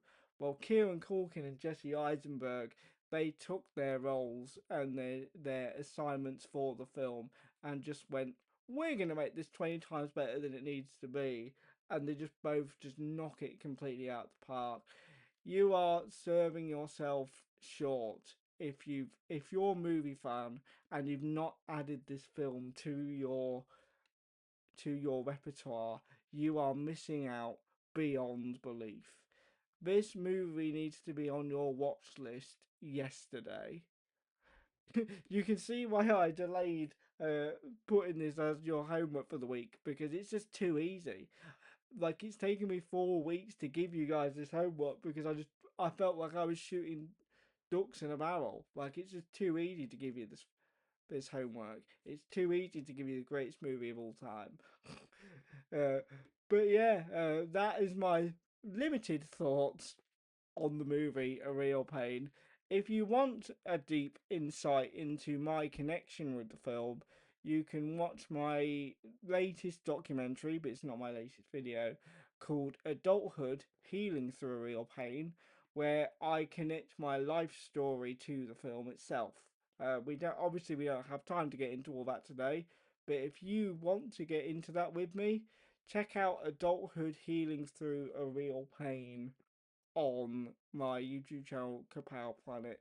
For me, it's my favourite piece of work I've ever done, and you will ever enjoy it. Just make sure you have a box of tissues, because you will cry. You can also see another reason why I delayed putting this on the show, because it would have been a shameless plug at the end. Anyway, it's back to the music now with Rock With You by Michael Jackson. That was Pulp with Do You Remember the First Time? A callback to the first show there. And before that, we had Rock With You by the great Michael Jackson. I can't believe it's taken me that long to actually play something that's not from the Thriller album. I'm so glad though, because that's my personal favourite Michael Jackson song right there. And it's great to have it finally played on my show. Now it is time for potentially my most important segment, where we continue my conversation with the Welsh artist Nat Shelley about the Manosphere. Last week we heard the first part, and we still have 2 more weeks of this, so it ends next week. So let's get into my conversation with Welsh artist Nat Shelley about the Manosphere. It's almost like when they promote these courses and things that they're telling you that the answer to success is to impersonate them, which Yes, is yes. not necessarily the right thing to do. And very often, when you dig deeper into these things that these people own, it's all they claim they own these things, but it turns out that it's all leased and rented from somebody else's life. So they're impersonating the life that they want and getting people to impersonate that life, and it's basically just a toxic, vile tribute act that nobody It wants to is, yeah. see. So it's a bit like I personally have always been a bit like um you've got to kind of you've kind of got to stand out to feel confident within yourself, I think, and have like your own in. just in life in general. I think one of the reasons why sobriety worked so well for me is I think at the time, I think I was suffering a lot with trying to blend in with a lot of people, and it was getting me down and was kind of destroying my confidence because I physically couldn't blend in anymore. Yeah, There's that famous Jim Carrey quote, isn't it, where like depression is your mind telling you not to play this character anymore. yeah. So I haven't heard that, but that's great. And it's a very similar thing I heard the other day is I think what was it? You you realise that life is a fancy dress party, and you've turned up in your own clothes, or so something along those lines, and it's yeah, yeah. So yeah, it was just quite interesting. But like Jim Carrey quotes, I'll make a note of that. I quite like that. and The great philosopher Jim Carrey. I think that when I got sober, that was kind of the first step of being like, right, I'm not going to blend in anymore. And I think I needed something because I was so because when I was at uni and college, I was so caught up in what was supposed to happen. You know, Mm, you go to uni, you like don't know meet your wife at uni, you have kids, you settle down after that, and yeah. it just wasn't happening because I was I was trying to fulfill that, and that's why it didn't happen because I was trying to blend in. So And it wasn't um, you. and wasn't me because it just made me like incredibly desperate and irrational. It Yeah. did not benefit me at all. Like one thing I've always thought about in recent times is how right I thought every decision I ever made was when I was like in the thick of it.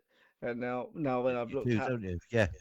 now when I've looked back at it, I've gone, oh my God, I'm not surprised that blew up in my face now. But it's like, Well, but you do, don't you? When you've had a drink, everything's just sounds great. This is going to be amazing, and you could even say to yourself, "Am I going to regret this in the morning?" No, because I'm. This is the right thing to do. The problem I had is I've got like a oh I used to have not so much now since mobiles, but when I was a kid, when I was a teenager, we didn't have mobiles, and I could remember everyone's telephone number. I was really good with numbers, and the problem is I lived by a phone box. So when I was blackout drunk, I'd clearly been ringing up, because I'd have tiny little flashbacks of being in the phone box across the road, and I was just destroying all my social circles, and I didn't remember it at all. It was dreadful living next door to a phone box. Well, it's even worse now, I guess, with people having mobile phones. But I don't drink anymore, so that's not a problem for me. But yeah, it's regretting those things you do, isn't it? yeah, and I think as well when you're drinking or anything anytime you've wronged anybody, I don't think people realize how much of a drug the concept of reconciliation is.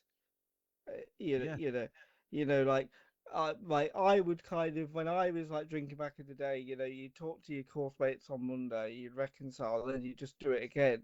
So every time I got the reconciliation, it was almost a permission to keep doing it. And I think yeah. It gives because it tells you you're going to get away with it, and it kind of and it encourages that behaviour, doesn't it? and when I lost touch with my best friend a couple of years ago, a few years ago now, it took me about 3 years to stop getting like high on that drug of reconciliation as well, because I would almost like sometimes just spend my days almost just like high on the hope that it would happen. And I think sometimes the best things that you can do as like um I don't know, as like a troubled person in general, is kind of realize that listen, reconciliation is not happening. Just make sure it doesn't happen to the people that are still here. And I think That's a great way to, yeah.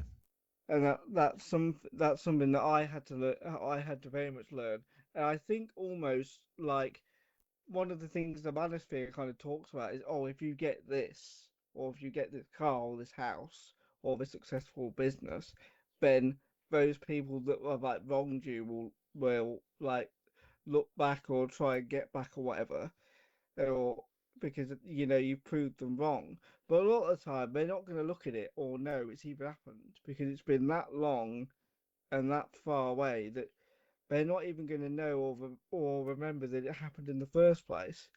So it's almost like if you buy into this, you don't just, I don't know, fix fix your life, so to speak, but you prove all those doubters wrong. But the hard truth is there's a good chance that the doubters have already forgotten they even doubted you in the first place, and the reconciliation has already died before you put your credit card information in for these courses.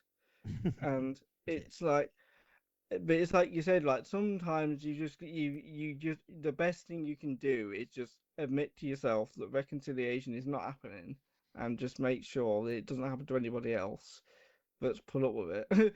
Yeah, And it's a great, it's a very succinct way of putting it. It's it's a demon that I've had ever since, I'm 50 now, and when I was 23, when I kind of became, I fell off the wagon a couple of times. Is that the right term, or went on the wagon? yeah, Well, yeah, it goes. When I got my band together, we started doing well. I drank a lot, and I drank a lot again when my mum died about 10, 11 years ago. But uh, I can't remember where I was going with that. But when I was 23, I when I knocked it all on the head, I moved away. I got out of where I was. My name was so bad. I really did. It's it was quite epic how I fell from grace, and I think there were a lot of people there that enjoyed seeing it because I was quite a popular guy before. My brother, especially, had problems with him. He basically became me within my social circle, whilst I was in the gutter, weeing myself or yeah, whatever. And I know that a lot of people in my hometown will be aware of, how I've kind of got better. But the problem that I have is being genuinely blackout drunk a lot. It was funny you said earlier about sort of pre-drinking, and something that no one really understands, because no one, not even my friends, really knew that I was drinking all the time with my mum. Is that I was meeting up on a Friday night with my friends. I'd already had 7 pints, but I would lie and say I was just a bit tipsy. So everyone thought I was a lightweight as well. Do you know what I mean? But anyway, going forward to it, it's I'm not sure about reconciliation because I don't remember. I don't remember what I did. All I know is my hometown. Sort of walking in the street and people crossing the road and not talking to me anymore. And so I knew that I was destroying friendships and relationships and stuff. Um, and that's a problem that I've had for years. And I don't. The only way I know is that I've hurt someone, because, like I said, I was very popular when I was younger. Um, so I had a lot of friends, and the only way I know that I've done something to them now is I send a friend request on Facebook. People in their 40s and plus still use Facebook, yeah, and I know that I've upset them badly because they don't accept my friend request. Close friends from school, that you would think, being in the 40s now and 50, that they'd want to kind of get back in touch, and that hurts. It hurts me. It hurts me that I hurt them. But I was a nasty piece of work when I was drunk, when I was young, and it was strange. I had this. He was probably in his 40s. A guy called Reese. So when I was about 16, a guy in the pub. He was a lovely guy. He pulled me to one side in the daytime. I just started a session, and he pulled me to one side and he said, "Nat, hey, an old hippie kind of thing." He looked like a hippie, old hippie to me. He was about my age. But he said to me, he said, "Can I ask you a question, dude?" And I said, "Yeah, what's up, Reese?" He said, "Do you drink when you're angry? Or do you only drink when you're angry?" And I went, "Oh, Reese, I hadn't really thought about that." He said, "Well, think about it." And I had to think for a minute. I went, "Do you know what? I only drink when I'm angry." And he looked at me and went, "Man, stop it. You're a good man. When you're sober, stop it."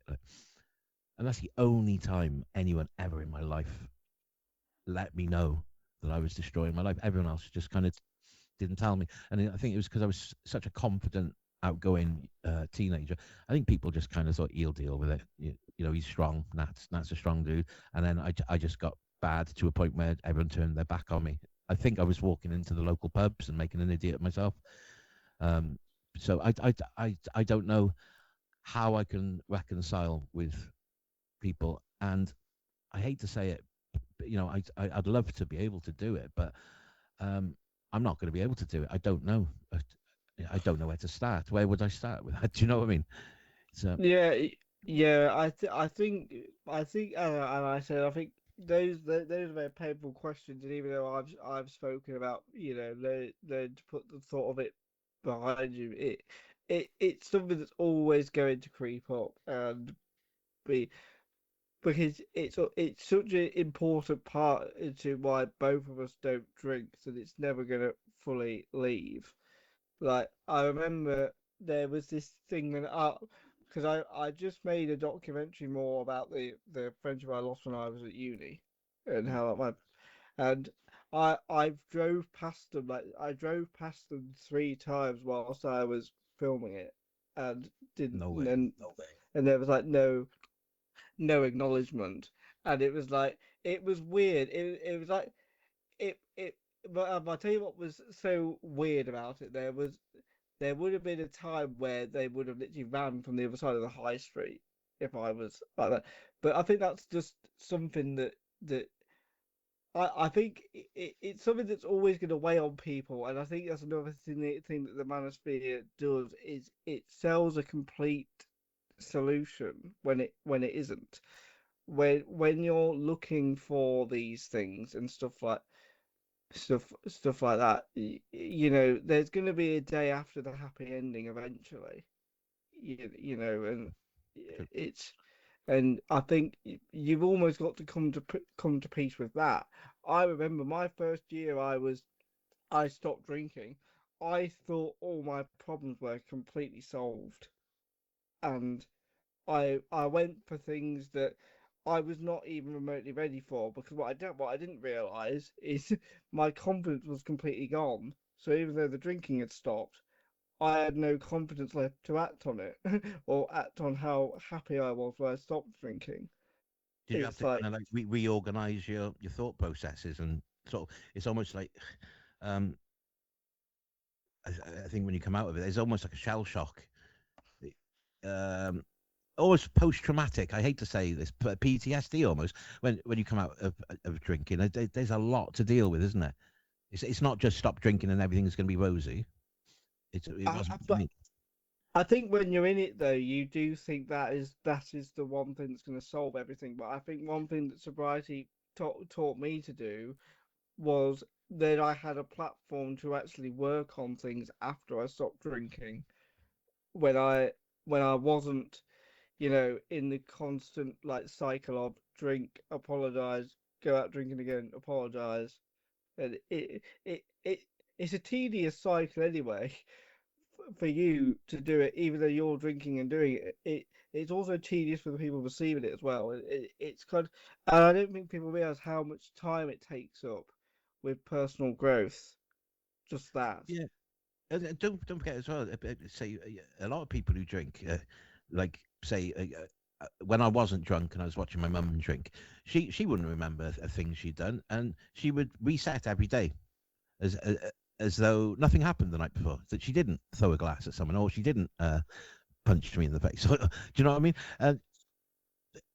I guess going back to just not remembering what you did to be able to reconcile. I guess what we were talking about before. But so how deep did you get into the manosphere then? I know you're supposed to be asking me questions, but Uh, when you say I newspaper now, did you actually get involved in it, or did you just skim and look? I did not get involved in it personally, thanks to like my NFL people and having Yeah, really good idols in that part of my life. It didn't unfortunately happen. Um, but I I've always been the sort of guy, and I think there is another thing as well, where I get very overly attached to things that help me out a lot of the yeah, time. So I get, so I get over attached to like interests and things, and that was very much on my mind because I was like, if I get involved in this, I wouldn't get out. That was Yeah, one of my I get that thoughts. completely. Well, I don't know whether it has anything to do with my ease at becoming addicted to chemicals and alcohol and stuff, but I'm very much the same. I thought basically when my mum died, just before she died of lung cancer, and she said to me, she said, "You do know if you were in school today, you'd be on the spectrum." And I laughed, Yeah, and she went, "No, seriously, Nat, you would." And then I kind of thought about it, and the amount of people who've told me over the years, or asked me, "Are you autistic?" Because I hyper focus on any any hobby, anything, or anything I can. I get too engrossed in it, and I do hyper focus on that kind of thing. And I spoke to an autism expert, and because my daughter is quite severely autistic, and she said, "Look, without a diagnosis, I can't tell you, but yes, talking to you and stuff, she can see that I I hyper focus on things. I think that helped me actually with coming off alcohol, in a way, but it probably didn't help me in getting onto alcohol because it became yeah, a life very easily. I know my mum was kind of encouraging me, and it was a 24-hour party for the first year or so. But I think that hyper focus and I don't want to say obsessiveness, but almost the OCD kind of aspect of it is, yeah, it can be quite dangerous. And I think that it helped me and hindered me in a way. Probably my alcohol, was just like uh, it fed that kind of almost control. I could just control and just drink. I dropped out of school. I lost my friends, but it doesn't matter. I had lots to drink, and my mum was always up for a drink as well. But then when I came off it, that exact same trait of mine, my proclivity to focus on a goal, my issue was actually having a goal. But when I do have a goal, I hyper focus on it. And that helped me when I gave up drinking then, because I was writing graphs, charts, everything, plotting my the day that I didn't drink anymore. I did it recently with smoking as well. Um, weaning myself off, but then writing graphs and lists and everything. And I think that kind of helped me in a sense coming off alcohol. Um, it probably helped you as well. I'm sure because you set your goal and then you became focused on it. So yeah, yeah. It definitely it's good helped. and bad in a way. How did you? Because one of my biggest problem with stopping drinking was this idea that is looking at opportunities that I should have stopped and didn't. That's always been my biggest difficulty. That's kind of at times stopped me from celebrating stopping drinking. How have you dealt with times like that? Um, In what sense? Not drinking at when times when you so do when. I can pinpoint times where I've woken up the next morning and gone, I shouldn't drink anymore. And then I went out with my mates the next weekend and did it again Mm, after some. Like, there's one, I talk about it in one of my documentaries where my wheelchair had broken mm, and the bouncers had thrown me out. And I was obviously drunk at the time because my wheelchair was broken, they threw me out and I was irate and screaming at everybody I could scream at, essentially, because I was not very happy. And I just remember one of my mates ended up getting taken away by one of my other mates to calm them down, because I'd upset them. I just remember hearing um, them say in the court, because I never, as I said, I never got blackout drunk, so I remember all of this. There was a time where they went, this literally happens every time he drinks. yeah. And Was it happening every time? it was Yeah. happening every single time. That's when it's So as you rightly said, it's that's when it's the problem, isn't it? It's when it's causing problems left, right, and centre. Yeah, it doesn't matter if you were getting blackout drunk. It's causing a problem, and you were right.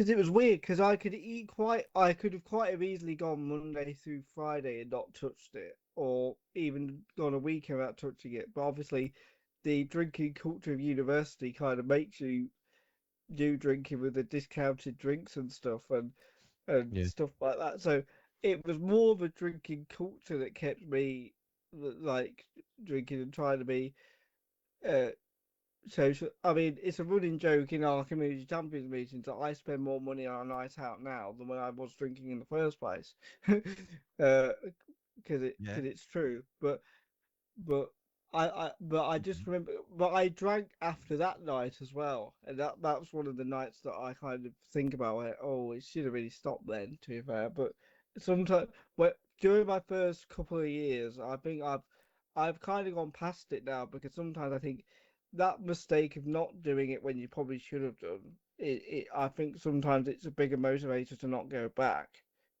So yes, you could have stopped them, but would it have been the motivator that it is now to not go back? Um, because it's like, I think for me, I think I would have, if I stopped drinking then, I think I would have stopped drinking until I stopped hanging out with those people, and then I would have started drinking again. I think that's what would have happened because I would have been around people I was more comfortable with, and they would have put up with it. So I think I would have stopped drinking until they were not um around anymore, then I think I would have gone back to the, party lifestyle. It wasn't until obviously I tried to get myself ready for the pub golf and then realized there's no way out of this. Insufferable. I'm going to be an insufferable lightweight until the end of time. This needs to stop. Uh, but yeah, but I think that I, that I, was the big. yeah, I was just gonna say, I think you have to come to that conclusion yourself when you've hit that level where it's just not positive for you at all, is it? It's for me, it was eh, until my mum and stepdad split up when I was 14. So I was drinking for a couple of years before that, 12 years old down the park kind of thing. I was always the responsible one for the first couple of years between 12 and 14, and we'd go to like New Year's Eve parties. We'd walk through the country lanes and go get to a town square, and there'd be hundreds of people. And I was always the one looking after everyone. So when we first started drinking, I don't know what my hometown, my old friends make of it. They must go, "What happened there?" Because I didn't tell anyone what was going on behind closed doors. All they knew is my mum and stepdad split up, and I was living between the two houses. I wasn't telling anyone what was going on. But so from when I became my mum's drinking partner when I was 14, I changed because my mum was angry and she was drinking through anger, and that that was my role model. Sad as it sounds now, looking back on it, um, that's all I knew, kind of thing. It's another. I won't go into it too much, but my dad's quite famous, and he. Oh, people used to say to me, "What's it like? Is it weird having your dad as like a famous musician and stuff?" It's like I don't know any different. It was completely normal to me. Um, and there was an aspect. That's all I knew was getting blackout drunk with my mum, waking up in a wee soaked bed, because I didn't do it for I didn't wet the bed until I started getting blackout drunk. I'd never used to get blackout drunk, and I could get blind drunk. It was when I started drinking with my mum, and it was through anger. And if that, like I said to you, that guy in the pub, Reese, said he clocked it that I was just angry and nasty. And people say like your true colours come out when you've had a drink. Oh Uh, yeah, I believe that wholeheartedly. I I I believe the opposite is the case in some aspects because, like I said, I was a popular kid in school. I'd always fight for what I believed in. I was fair. I was a nice kid. Like looking back, and what happened with my mum when I was drinking with my mum, and it became the blueprint of me being drunk. Was I became the opposite. I became nasty. I became a drama queen. Uh, you know, I would throw accusations at people. I would lie. I can't stand. I've never been able to lie. I lie. I've lied like almost once in my life, and I never lived it down because I told the kid when I was 3 that I was born under the Niagara Falls in Canada, and we've stayed best mates for years, and he always brought it up. And so I've never been able to lie because he was one of my best mates. And he'd go, yeah, and you were born under Niagara Falls, weren't you? Because I did grow up in, sorry, my baby years were in Canada. So when I came to nursery in Cardiff, apparently I did say to like my friend John, and he never let me live it down. So I've never been able to lie because of the shame of that original sin of a lie of saying I was born under Niagara Falls. I don't even remember saying it, but I probably did. Anyway, so I've never been a particularly good liar. But when I drunk, I've been told the most scary thing was that when I got blackout drunk, I looked and spoke as though I was straight, which is a weird thing.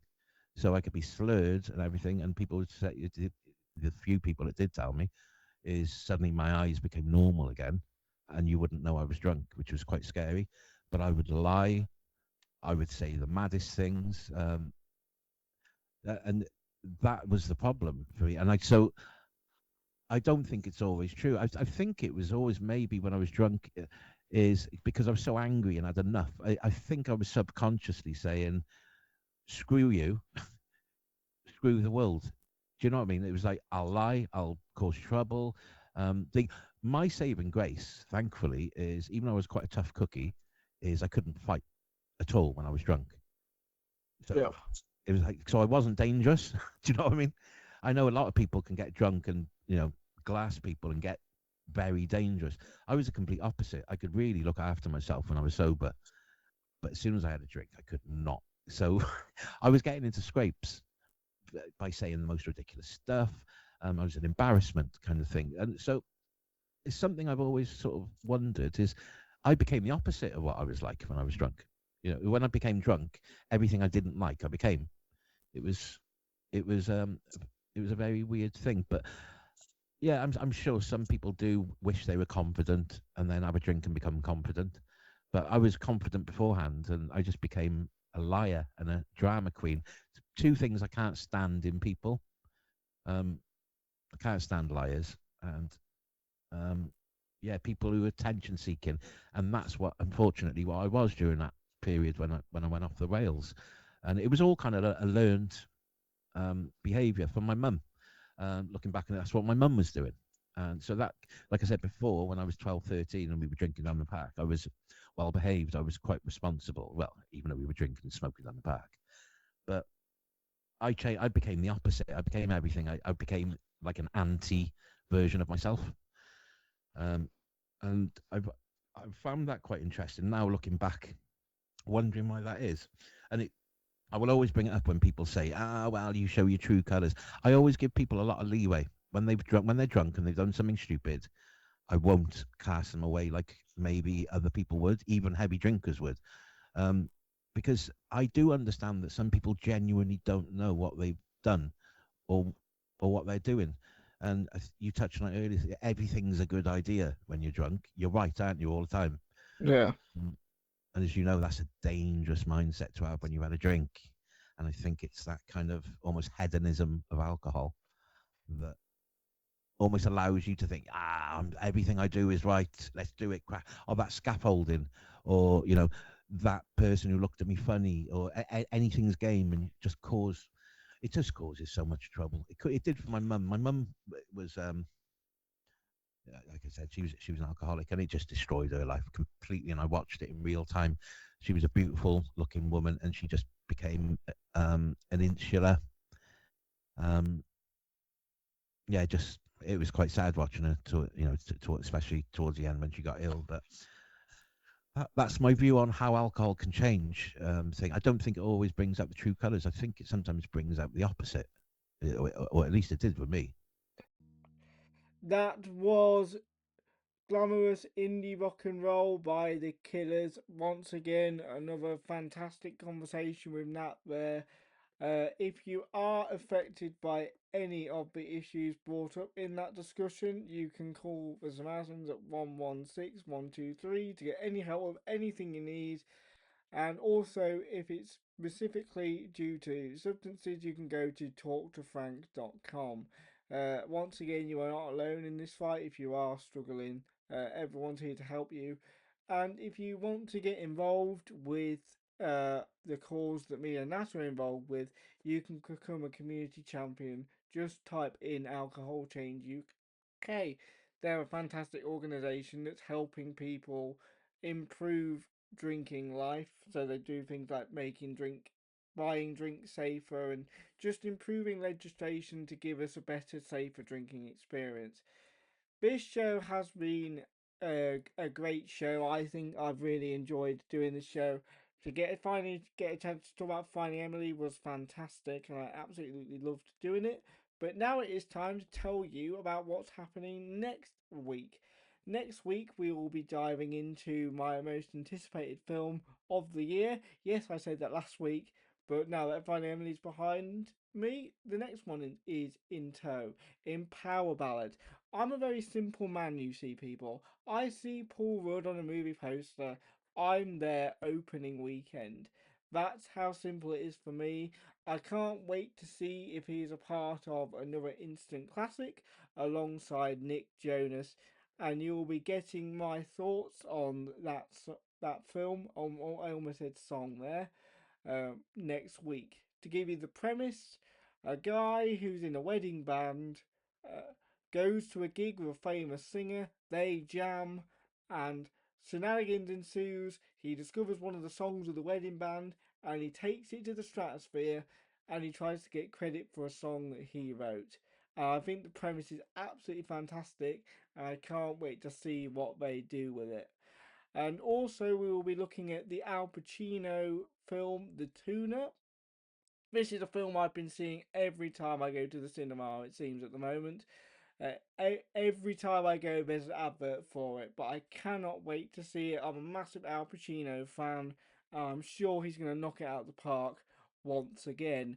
And your homework for this week, speaking of Al Pacino, is to watch his first Oscar win in Scent of a Woman. It stars him alongside Chris O'Donnell in one of the most impactful films I've ever seen. It is a phenomenal film, and you will not be wasting time watching it whatsoever. And I cannot wait to talk to you about Al Pacino's first Oscar win next week. But most importantly, I've discovered the next time we'll be on air, the World Cup will be in full swing. And I cannot wait to break that down for you guys over the next month or so, and my excitement knows no bounds. I've been watching everything under the sun to justify this New England squad that Thomas Tuchel's taken out, but I believe in the boys, as we all should, and I think it's an important time for our country to gang together and represent the flag in the best way possible. There's been a lot of controversy in the world at the moment, and just remember that this is a time for togetherness and to root for these young lads to finally bring football home. So just remember that when you're watching it. Make sure maybe hug a stranger when they score or hold hands in a tense moment. Just bring the country together in the same way that these guys are going to do it for us.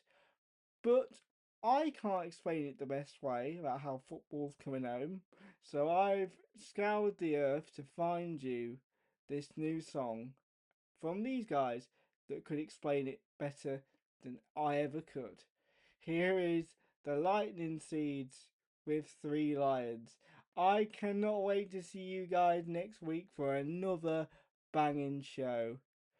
But here is the Three Lions with Football is Coming Home. Because it is, baby.